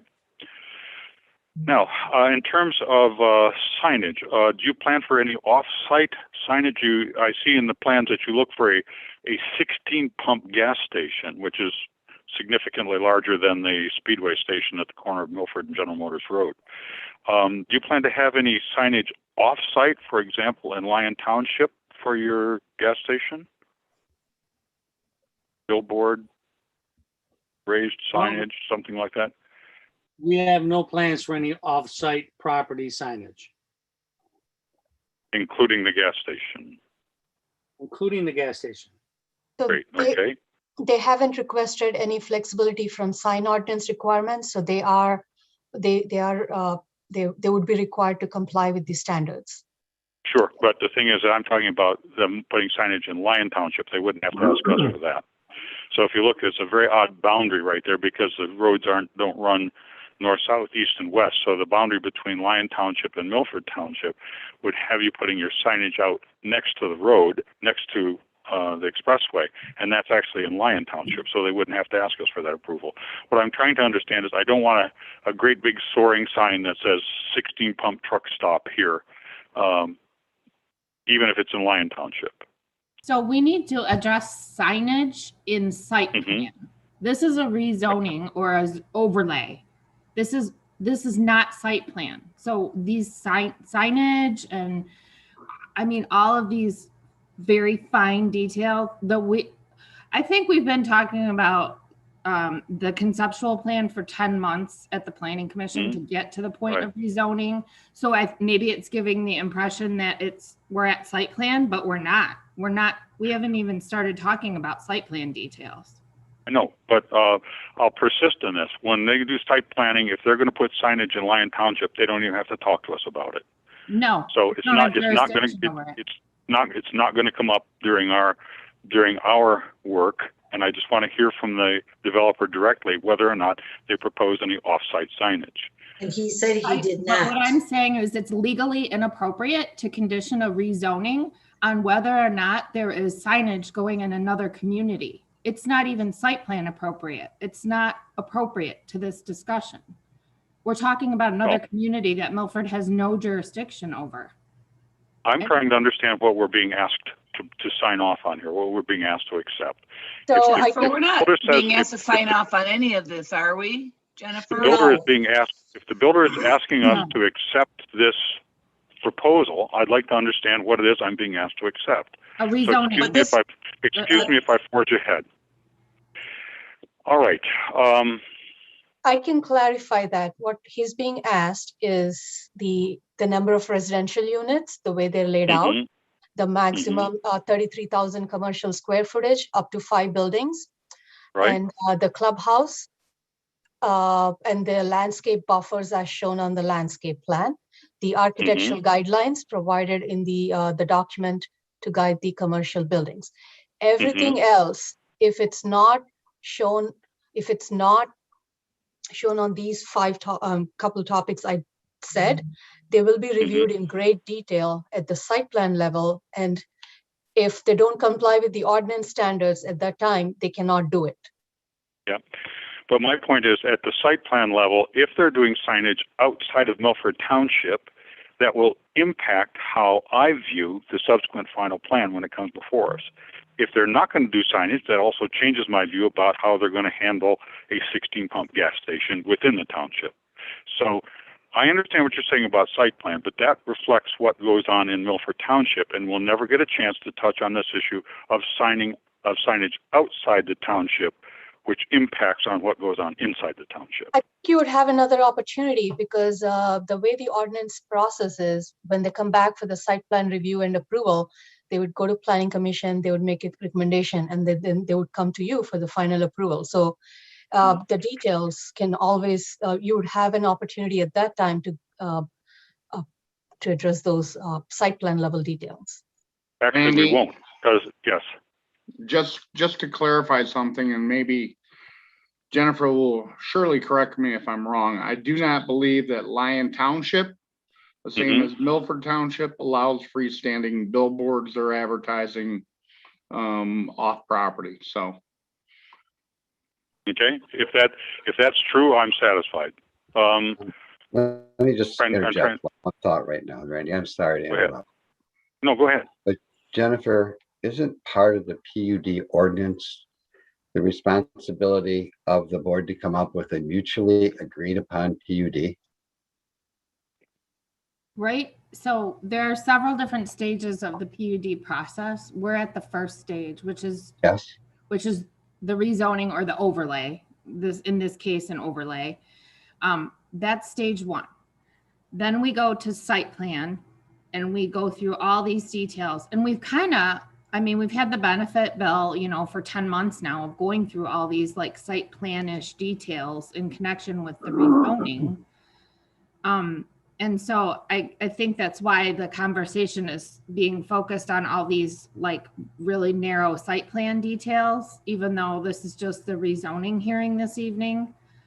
But then eventually you're going to have a PUD agreement that is going to encapsulate all of these terms, and they're going to be bound by, they're not even going to be able to get site plan approval unless they can comply with your ordinances.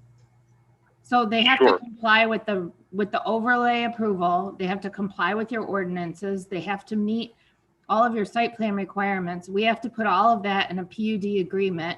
And in order to get the PUD agreement going, we have 10 other agreements we need to look at. So, I mean, literally, this is But as part of the mutually as part of a mutually agreed upon PUD, it is acceptable for Milford Township to ask the applicant the questions Randy's asking. Not that we're trying to dictate it. All we're trying to do is ask, will the applicant look to provide a full height sign? Randy, this was discussed at the Planning Commission meeting because part of our signage ordinance, one of our planners brought that up. Our ordinance allows for higher pole signs based on a setback from the property line. So if the applicant did decide to put up a towering, it would be so far into the center of their site, it would be in the middle of the residential unit.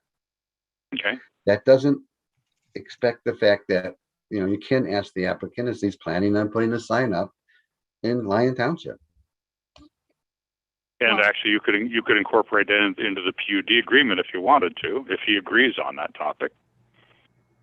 Even though it's in Lyon Township, he could agree on that topic. It's a contract. Well, I can't legally advise you to ask someone to give up their property rights in connection with a contract. I can't ask you to do that in another community, even. I mean, it's not even your regulations. It's not even your community. And you're doing this in the middle of a meeting too. So I don't like, I can't give you legal advice about that right now. Okay, well, I'll take that silence, but I'll also go ahead with the assurance from the developer that they're not putting up off-site signage. Okay, moving on to page 57, the submission by Mr. Curry it mentions in item B, things like radical theme structures or unnecessary attention. Here I will ask for Jennifer's input. How in the world would you go to court? How in the world would you go to court to define something like a radical theme structure or an unnecessary attention? It seems to me that those are so subjective as that they're basically unenforceable. Well, I feel like, again, we've dissected, I mean, there were probably 10 planning commission meetings, 4 hours of discussion every meeting talking about all of these elements. And so there's also just general planning principles and terms that can be referenced for these types of items. Some of it's going to be subjective, but saying at the planning commission meeting you discussed and agreed on a term on what constitutes a radical theme or what constitutes unnecessary attention. You define those? I don't know that we specifically defined verbatim a definition for those terms, but we did talk about those concepts. And there are just general planning principles that can be referenced. Some of that's going to be subjective, but I mean, we could work part with of it the applicant and provide a clarification or maybe a little bit more detail when we come back with the draft. For the PUD agreement, Sheree? Yeah. Yeah. Because I'm looking at what they title preliminary architectural and site lighting guidelines for the Milford Crossing. And one of the things they talk about are some subjective terms which I don't understand or seen the slightest idea for some. Okay, moving on. Similarly, items on page 58, items like comparable appearance of something. That's subjective and completely undefined. How are we going to handle this?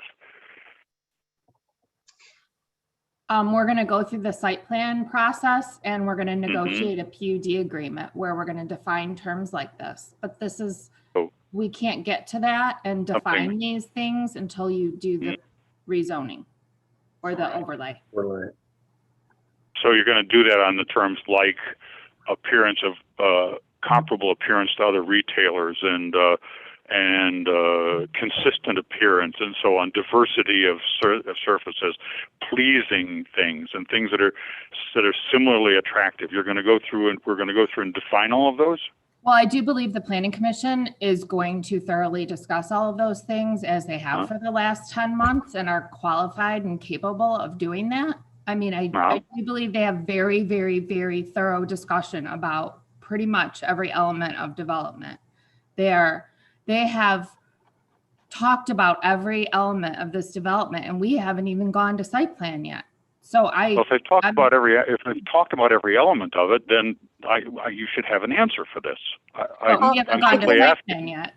I can respond to that. There's a sheet A0 in the packet that provided some example elevations for commercial development. Mm-hmm. So that kind of explains the intent, the design style, the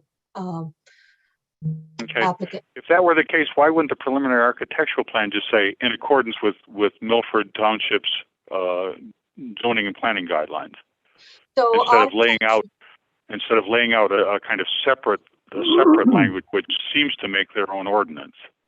Because Milford Township currently doesn't have a solid facade ordinance except for requiring brick. So what the applicant is offering is he's committing to a higher level architecture standards because township doesn't regulate building designs at this time, as at the level of detail the applicant is offering. Let me understand more clearly what you just said. You said we have no ordinances that govern this type of building? We have a ordinance, but that's very minimal. Mr. Mazar, do you agree? Our ordinance that we do have in place, and it is not the planning commission or the township's responsibility to act as a designer. So what we have in place are what we accept in terms of finishes, not based on the type of finish as much as in longevity and lifespan of a finish.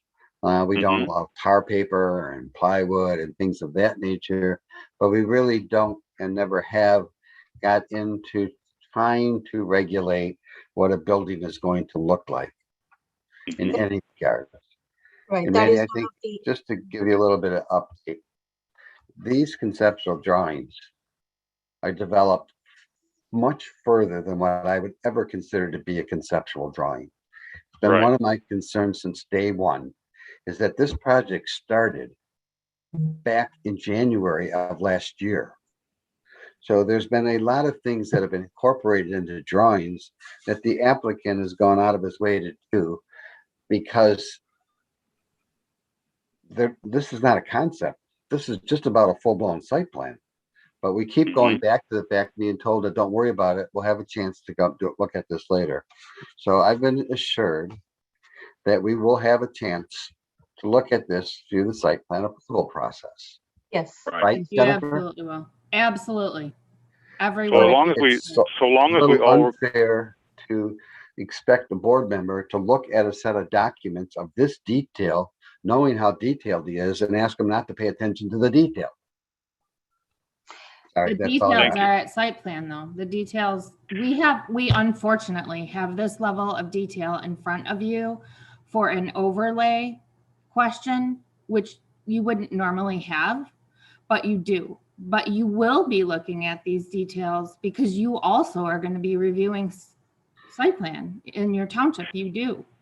I can Yes, true, but assure go ahead. Member Randy that when they come back for the site plan approval and then they provide elevations, and if there are any statements like subjective statements like you've shared, the planning commission will be the final decision maker. I'm sorry, whether they comply with the subjective statements or not. No, my main concern is that I've been through enough of these before over the years, over the decades, to recognize that if we adopt this PUD overlay, which incorporates these documents that we have here, it's the easiest thing in the world 6 months from now or a year from now to say, oh, that's what we approved, we're going with that.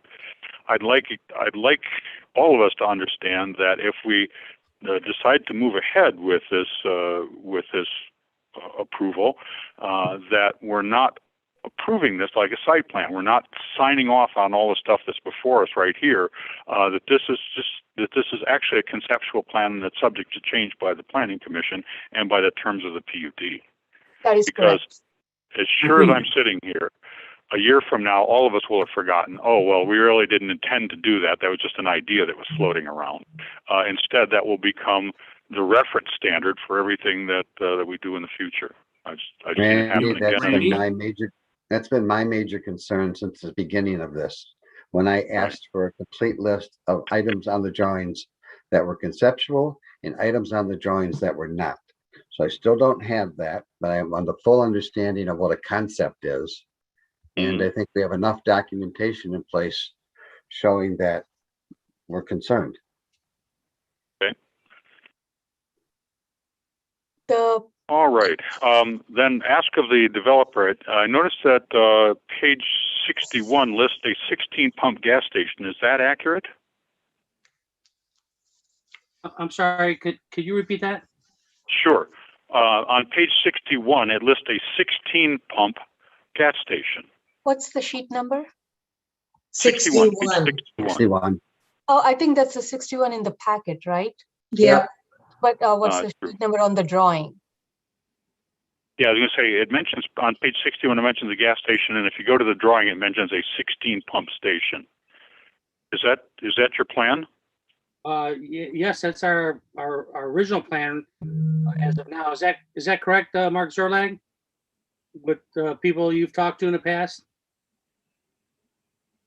Yes, yes, that's correct. Okay, so a 16 pump gas station is very significantly larger than the Speedway station at Milford and GM, just so that my fellow board members can conceptualize what it is we're being asked to agree to. And that 16 pump Yeah. gas station will have to fit on the site in Correct. accordance with our ordinances Correct. and our So- circulation and everything else. Yes, they have to meet the ordinances. So if it isn't going to comply with your ordinance, it isn't going to get approved. Right. Well, but except there's a provision in here that lets them borrow space from an adjacent property. Isn't that correct? That is correct. Yes. Yeah. So basically they can make it as big as they want until they get 16 pumps like a truck stop. They need to comply with your ordinances. If your ordinance is allowing for that, I agree. I'm just understanding. I just want to be sure that I understand it correctly, that they plan a 16 pump gas station. That is a potential possibility. So when we ask them, let me share, on sheet C2, there's an inset that talks about proposed commercial uses for crossings of Milford. Right. That will be part of the PUD agreement. The reason why that came up is C2 allows a lot of commercial uses that may not be compatible with the residential district. So we've asked the applicant to limit the number of uses, because if the applicant didn't offer that and then he comes back for a site plan review, he could do any of the uses C2 would allow. Right. All we said is single user, but we didn't say, but he can pick any single use from the list of C2 users. So what he's offering is that he's committing not to build hotel, automobile repair, tattoo, and adult entertainment. But there was a discussion about limiting number of gas stations. So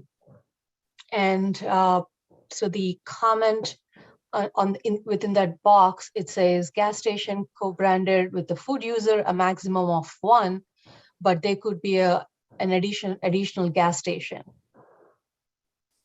So I guess what I'm trying to say is our ordinance doesn't limit the number of pumps.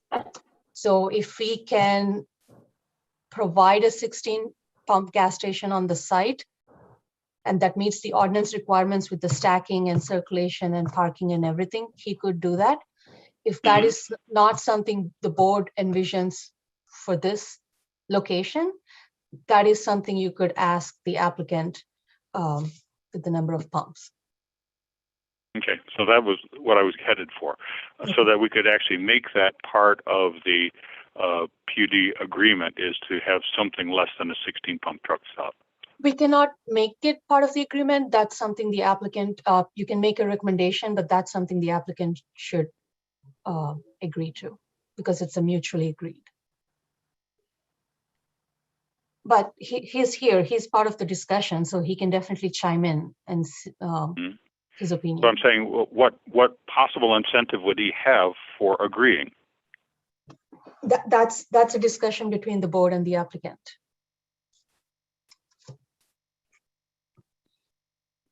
Okay. I'm listening to the applicant, then you're still intending to put in a 16 pump gas station. Well, we've not made any transactions or purchase agreements or agreements with any gas station operators. But obviously, we would like the ability to do what Mark, correct me if I'm wrong, did we not do this at our Grand River and Beck Road site in Novi? So there is a I don't recall how many difference between stations, okay, a fueling station which has more than one pump. You know, this is not going to be, I mean, Adriano, I don't want to speak for you, but would you agree we could agree that this will not be a truck stop? No, absolutely not going to be a truck stop. Well, I'm trying to envision the only 16 pump stations I've ever seen are truck stops. I'm trying to imagine all up and down I-96. I can't think of any station that I travel where it has 16 pumps, not till you get down to right on the edge of the Ohio Turnpike where you have a couple of truck stops that have 16 pumps. And if the user that we ultimately land for that location, if their prototype from their corporate model is 12, then then during the planning commission site plan approval process, they'll come back with 12. But Andy, can I just bring up one point that Sure. you're trying to bring up? Is that Go ahead. if you look like at Speedway at GM Milford Road, they have multiple pumps. Yeah, they're 12 pumps there.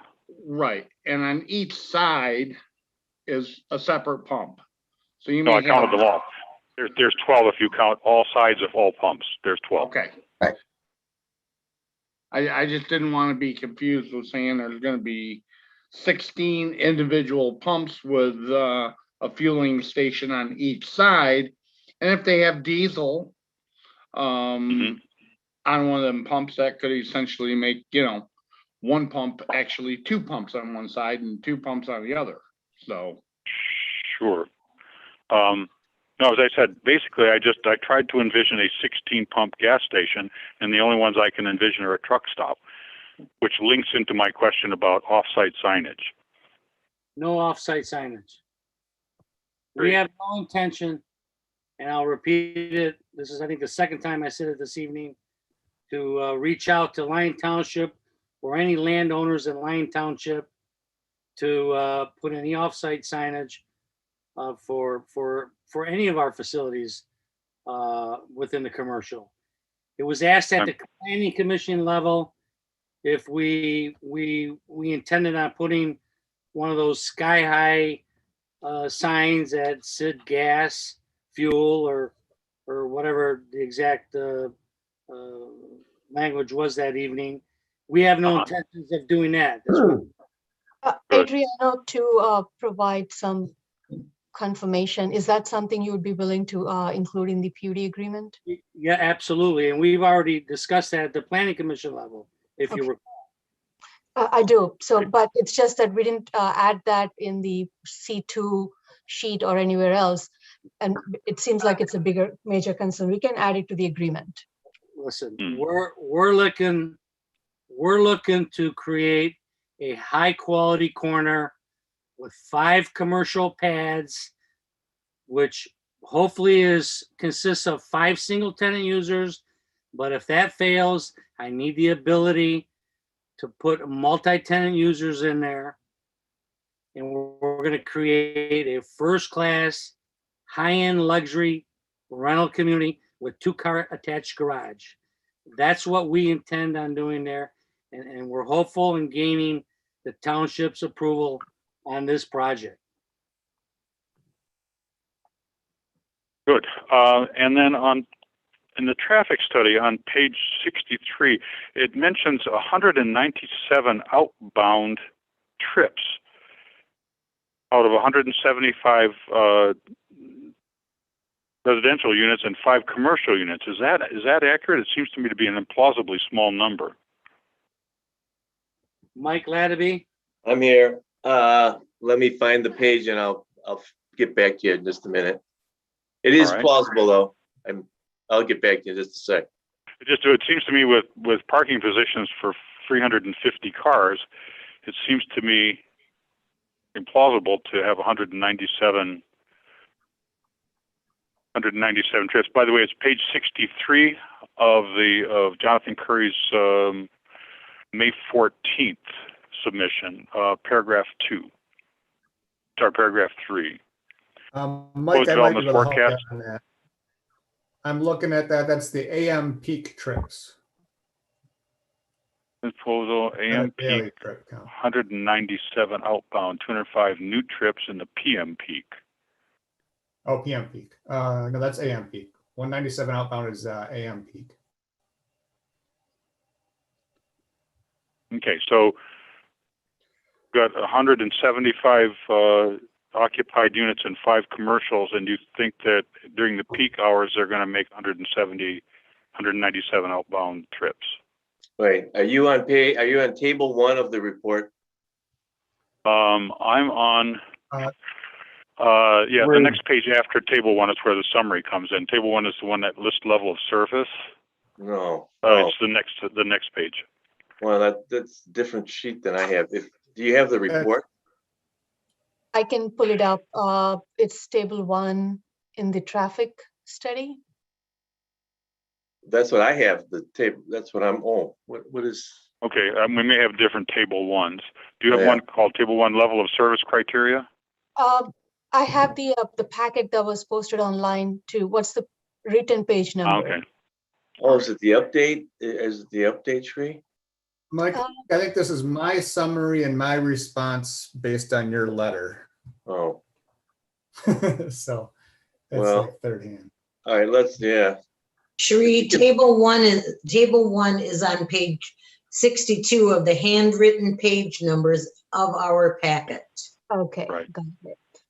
There. The Okay. conclusions and recommendations that Randy is discussing is on page 63, the following 63, page. the very next page after table 1. Thanks for your help, Sarah Cindy. Okay, I pulled it on the screen, Mike. Okay. 175 units, mixed retail, blah, blah, blah.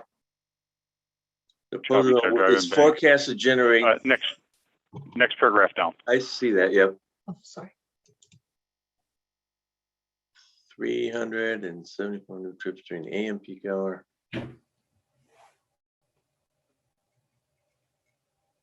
Couldn't make it make sense. 374 new trips, 177 people going in, but 197 people coming out.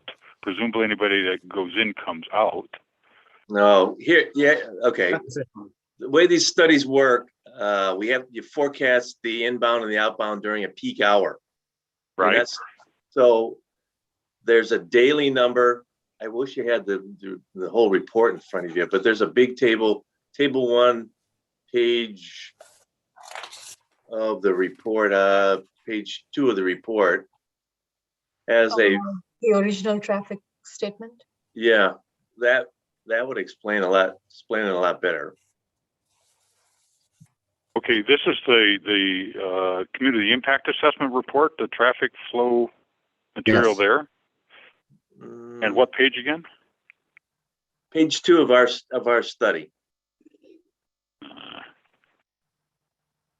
Dated October 28th, 2020. Page That's the 3. one. Okay, I've got a table 1 trip generation for proposed development. There you go. Yep, that's it. So those are all the uses, and they get adjusted for whether the roads are, for example, if you have fast food, a lot of the fast food numbers are, trips are already out on the road. The idea is we're trying to forecast the new trips that are going to be out on the road to identify the impact.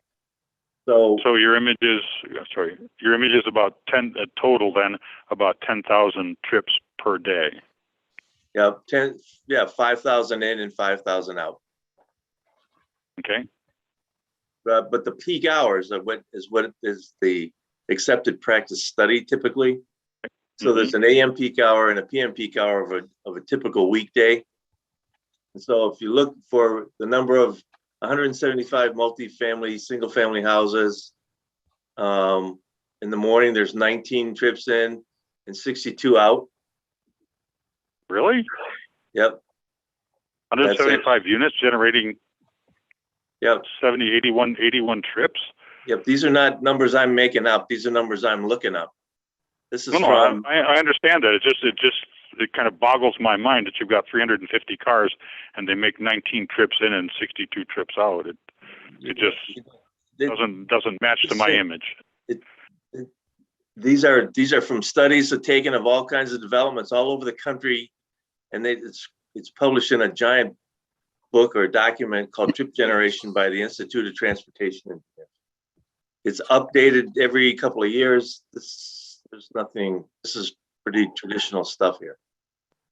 Both Giffords and HRC reviewed the numbers, and then we're with Mike Labrie on that. Okay. So if you All right, see, well, they for said it example, if you go down this table, I mean, it tells you a lot of things if you manage the internal capture reductions. So it might be a situation where two trips could be an internal capture. If you live in the apartments and you go to the gas station, you get a reduction for that because one of those is not a new trip out on the road, that kind of thing. So if you're looking at that table, it's you can't access the gas station from the residential without going out on the road. My understanding. Yeah, doesn't look like you can access the gas station without going out. Well, I'm just giving an example. Well, it doesn't work in this. What an internal capture would be. That's all. Okay. So you're saying, that, for example, the shopping center, looking on that table one, a shopping center with 8,000 square feet of space would generate 5 in trips and 3 out trips. In the morning peak hour, 7 to 9. 7 to 9, it makes in the morning 5 trips. 5 trips. You've got 5 buildings. It means that one person per building in and nobody out. Okay. And if you say those are the right numbers, I have to take your word for it. It just does not plausible for me when we're looking at traffic studies. Does it make sense to you? 8,000 square feet of retail generating 5 trips? Doesn't make sense to me. In between 7 and 9 in the morning during an hour? Yes, it does. Yeah, most of the 7 time, to 9, 2 hours. Shopping centers are not open in the morning most of the time. I mean, one car every 15 minutes, one car every 20 minutes, not plausible. It's a shopping center that's typically not open. Except 7 to 9. coffee shop. Somebody comes in and out. If these are the numbers that they looked up all across the whole United States, could we just move on? I can, but what you're doing is you're saying you're going to base the traffic work that we're doing on these numbers. Do they look reasonable or rational to you? They don't to me. Well, I'm confident that when it goes to the Planning Commission, that they're going to look at these numbers and they're going to do the studies so that when it comes back to us, they've worked all through this. Oh, Cindy, Yes. we had the same discussion because a lot of the numbers don't make sense. The fact of the matter is that the engineer is working off of an acceptable document by the transportation agency utilized throughout the United States. It makes no sense to think that one of these buildings could have a gas station and a coffee shop. And in the morning, when people drink coffee, that they're only going to sell 1 cup of coffee. That being said, it's like any engineer, they're working off of an acceptable means of data. And no matter what I think as a civilian, it's not going to stand up to that engineer. So I guess I understand what you're saying, Bill, but I guess I don't understand the point of debating the numbers that they've provided to us. If they're using acceptable numbers that is an acceptable practice, I mean, I don't understand why we're going over and over these numbers when we're supposed to be approving a conceptual PUD and that it's going back to the Planning Commission to review for the rest of it. We're going to dissect all of these documents that you guys have been working on for 10 months. And we're not even at that stage. We're approving an overlay. We're not going to dissect them because we have to accept the data provided by the engineer.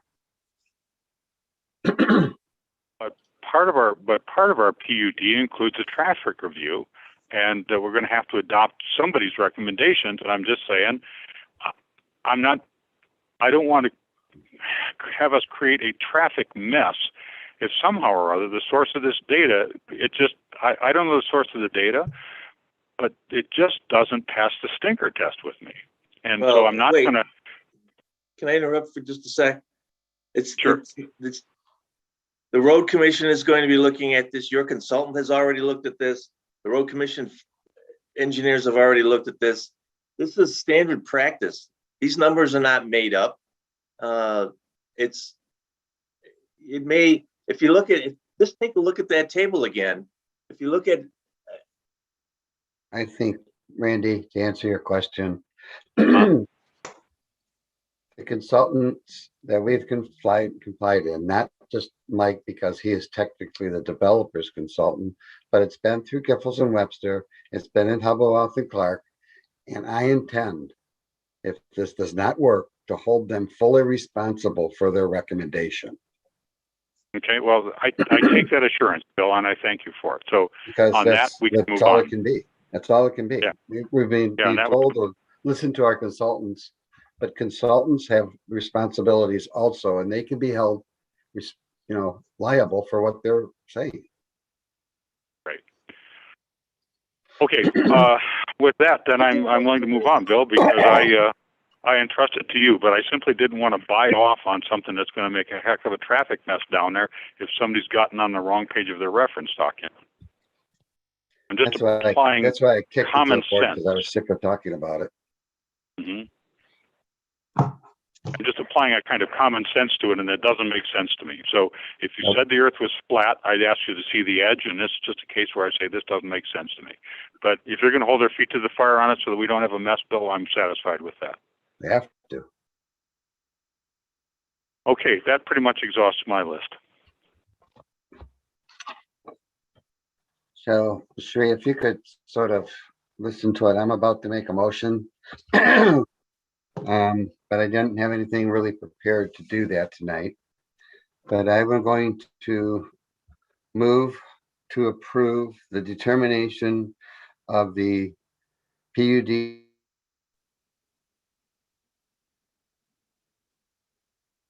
Oops, I've lost you. Right at the right moment. Yeah, I think we lost. We've been kidnapped. The motion by the planning commission. Oh, we Sorry, lost Bill, we lost you. You're going to have to go back to the top again. And we lost him again.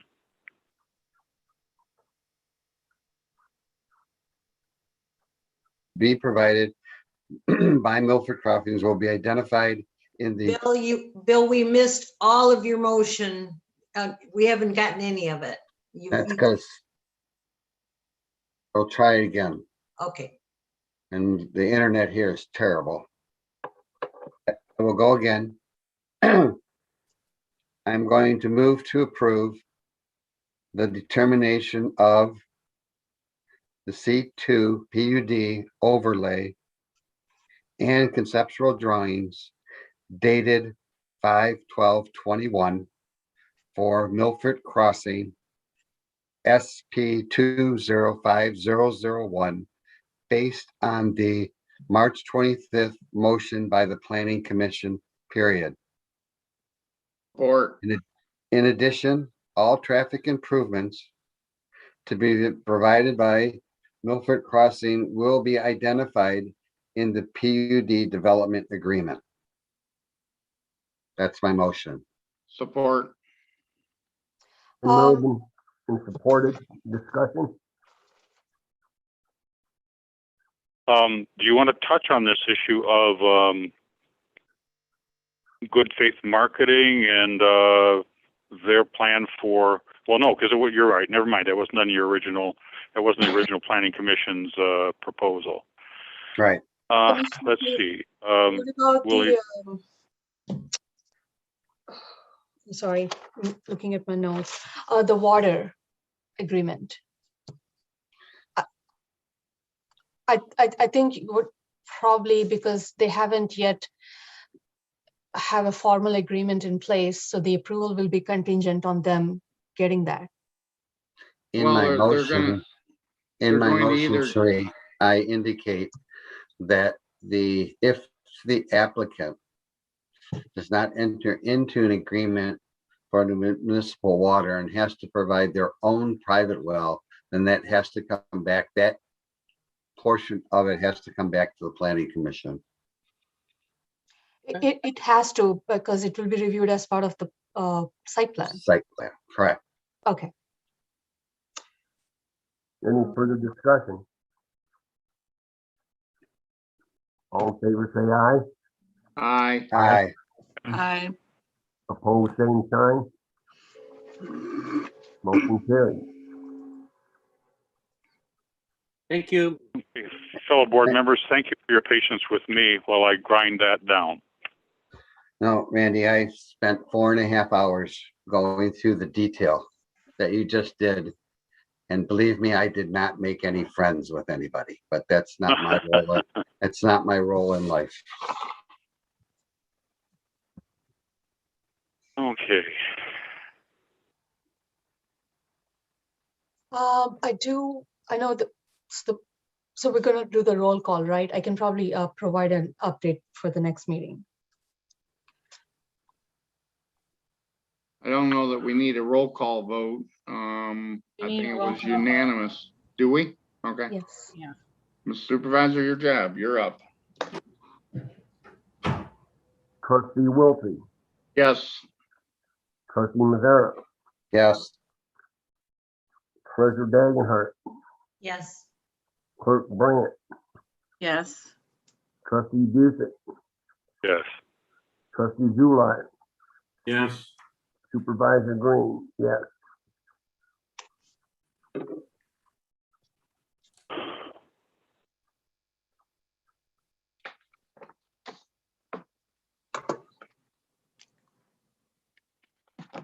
So now we move on to new maintenance contractor for Oak Grove Cemetery for 2021 Bryan Services. Clerk Brandt. Don, is this a good time for me to lead the meeting? I don't think there's anything else that comes up for you, Okay, but because thank you. no problem. Kids are hovering over. Okay. Can I leave too? Thank you for letting me part of this discussion. It was very scintillating and it's good to know how everybody's passionate Thanks, about Reed, for being Brooklyn. here. Thank Okay. you. Thank you for your valuable, thanks for your valuable input. Thank you. Okay, you guys have a good night. Cheers, Green. Things adjourn soon. Thanks. Yeah. Waiting for the train whistle to finish. I can't hear. I don't know if you guys can hear that. Okay, so you read through the material. Does anyone have any questions? Well, my only, go ahead. No, go ahead, Randy. I think we were paying, hold on, let me check my notes here. I think we were paying the faith people around $18,000 a year. And Randy, can I interrupt you? That amount Sure. was incorrect. He did have fees for the spring and fall cleanup and then any repairs and things that came up. So I think it was more just under 22,000. okay. Because it looks like Bryan Services, first of all, Holly, I agree with what you've done, but I was just looking at $27,000 for 6 months, 6 months, a good deal of which is in the wintertime. I understood that the June 4th proposal from Bryan Services for $27,234 for the period from June 1st to December 31st. Is that accurate? Yes, that's what's been asked and proposed. Okay.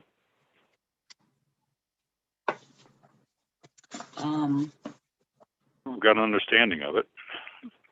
Ollie, the contract expires, or the original RFP expires in what, 22's last year? Well, the work is done in December. Yeah, and then the new contract starts in April. It's always been kind of a little awkward. Yeah, but I'm saying we've done them in 5-year increments, correct? No, 3. 3-year? Yeah. I would hate to do this now and then have to go back out for bid again next year or the year after that. Well, there's a proposal in there, Dale, that for next year already being covered.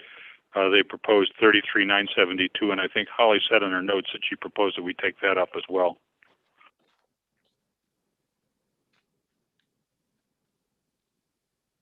Oops. Yeah, that's the That- next agenda item. All right, I'd make a motion to approve Brian's services for the remainder of the 2021 season. And amend the budget accordingly. Amend Yeah, that's in my. I said that the internet must have cut out on me. You're so funny. And I'll Randy? support that. Okay. Been moved, supported, discussion. Seeing as it's money, it's a roll call vote. Wiltsey, Yes. Busick, Yes. Bulai, Yes. Grant, Yes. Mazzara, Yes. Green, Yes. Dagenhart, Yes. motion carries. And the next is the request and my concerns, which is why I asked for the quote for next year. I've seen many instances on the news and people that I know of landscapers can't get work and that sort of thing. In fact, it happened to Alex, it's happened to Brian. And that's why I'm requesting that we just enter into a 1-year contract with Brian Services for next year. And let's get through this season, this year and next of the mowing. Is that your motion? Yes. Support. Been moved, supported, discussion. Roll call vote, please. Grant, Yes. Wiltsey, Yes. Green, Yes. Mazzara, Yes. Dagenhart, Yes. Busick, Yes. Bulai, Yes. motion carries. Thank you.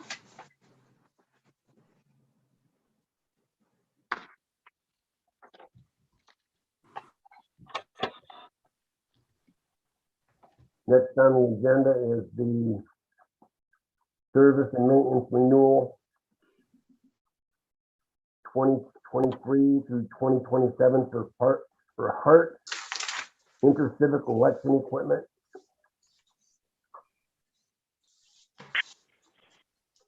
Does anyone have any questions on the proposal? Not really. Have they worked? Presumably they're working okay for you, or wouldn't we renew Oh, them? they're fantastic compared, the next generation technology from the previous is just really nice. I'm really enjoying the equipment. So, Mr. Supervisor, you need a motion to authorize a service and maintenance renewal Yeah. in the amount of $38,740, and to amend the budget. And amend the budget because this was actually a next year's item, Okay. and I support.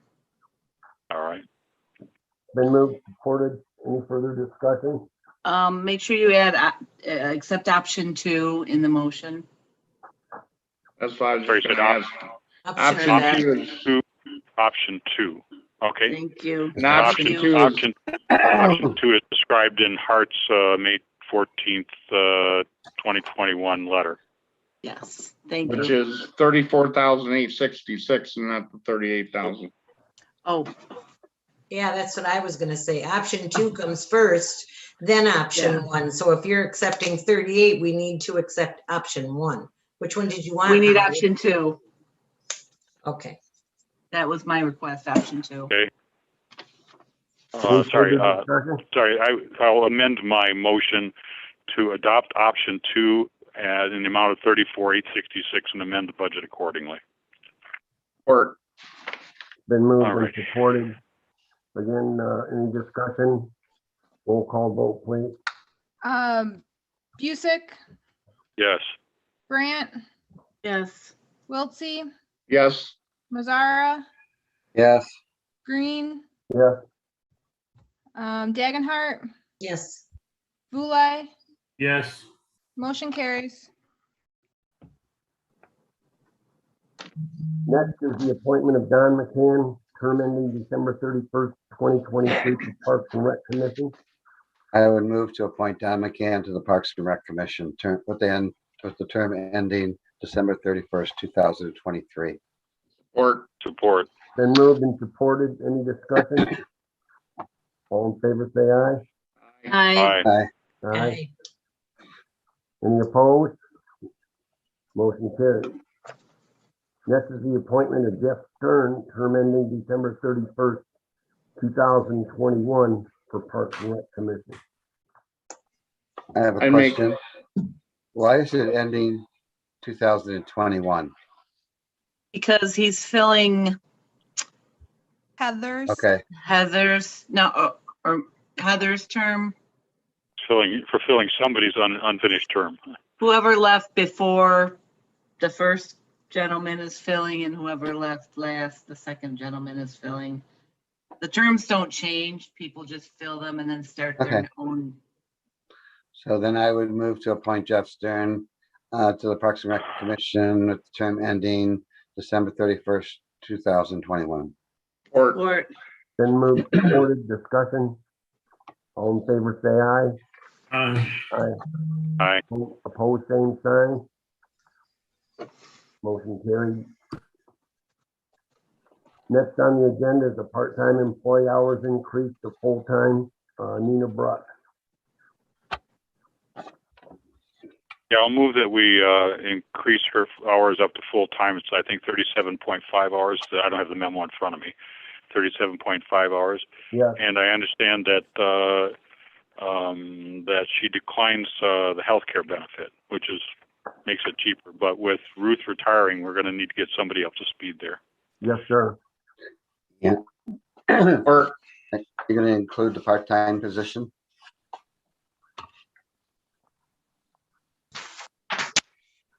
Holly? So I suppose that when yeah, when I was Ruth just waiting to retires- see what Randy was going to do with his motion. well, my motion was to approve increasing Nina to 37 and a half to full time. Okay. Support. And we'll have her sign a written agreement that she's waiving her insurance so that we have that on file. Good. He's Holly, only waiving it till January. So she though. starts a new December position. 1st. Right. And we remove the, all in favor, say aye. Aye. aye. Aye. Opposed, same sign. Motion Okay, carried. and then my next motion is to authorize the clerk to begin the hiring process to fill an open part-time position that's is made by the retirement of Ruth, the ascension apotheosis of Nina, leaving an open spot for a part-time office clerk. Support. So okay. That's been moved and supported. Any discussion? All in favor, say aye. aye. Opposed, same sign. We need to do a budget amendment for the part-time employee hours increase. Oh, sorry, I was just authorizing her to start the hiring process. We can't amend the budget until we figure out what we're going to be paying. No, this is for Nina Bruck. Oh, okay, sorry. Well, in that case, I move to amend the budget to allow for the increased expenditure caused by moving Nina Brooks to full time. Do I have a Support. Okay. There you go. Any further discussion? Roll call vote, please. Busick, Yes. Grant, Yes. Dagenhart, Yes. Mazzara, Yes. Vulai, Yes. Green, Yes. Wiltsey, Yes. motion carries. Thank you. The last thing on the agenda is, I was looking at July 1st, turning everything back into live in-person meetings at the township office for all boards and commissions. Sounds good. On that one? In accordance with the governor's recommendation, which may be shortened up by another week too, so. Well, we'll just set it for July 1st. Sounds like a good plan, Don. Okay. Do you need a motion or anything, or just do it? Let's do it through a motion. That way I can send a letter to Merge. Okay, I'd make a motion that we resume in-person meetings starting for all boards and commissions, starting July 1st. In accordance with the governor's recommendation. Correct. Correct. Again, my internet must have cut out. It did again. Pretty bad. What excuse are we going to use starting in July? Any further discussion? All in favor, say aye. Aye. Aye. Opposed, same sign. Motion carried. Does anyone want to have a board member remark tonight? All talked out. Thank you. I just want to thank the board for their patience with me while I kind of went through that lengthy list on the planned unit development. I just needed to understand much more clearly what it was we were being asked to accept. Thank you for your patience, fellow board members. Well, thank you, Randy. You're ready. I wanted to thank the board for the requests that I had put forth tonight and reviewing them and thinking them over and approving them. Holly, we can never say no to you. Yeah. Sure we could. I'm sure you will again. Seeing as there's no more business to come before the board, the meeting is adjourned. Good Good night, everybody. everyone. All right, thanks very much. Good night. Good night. See you in person in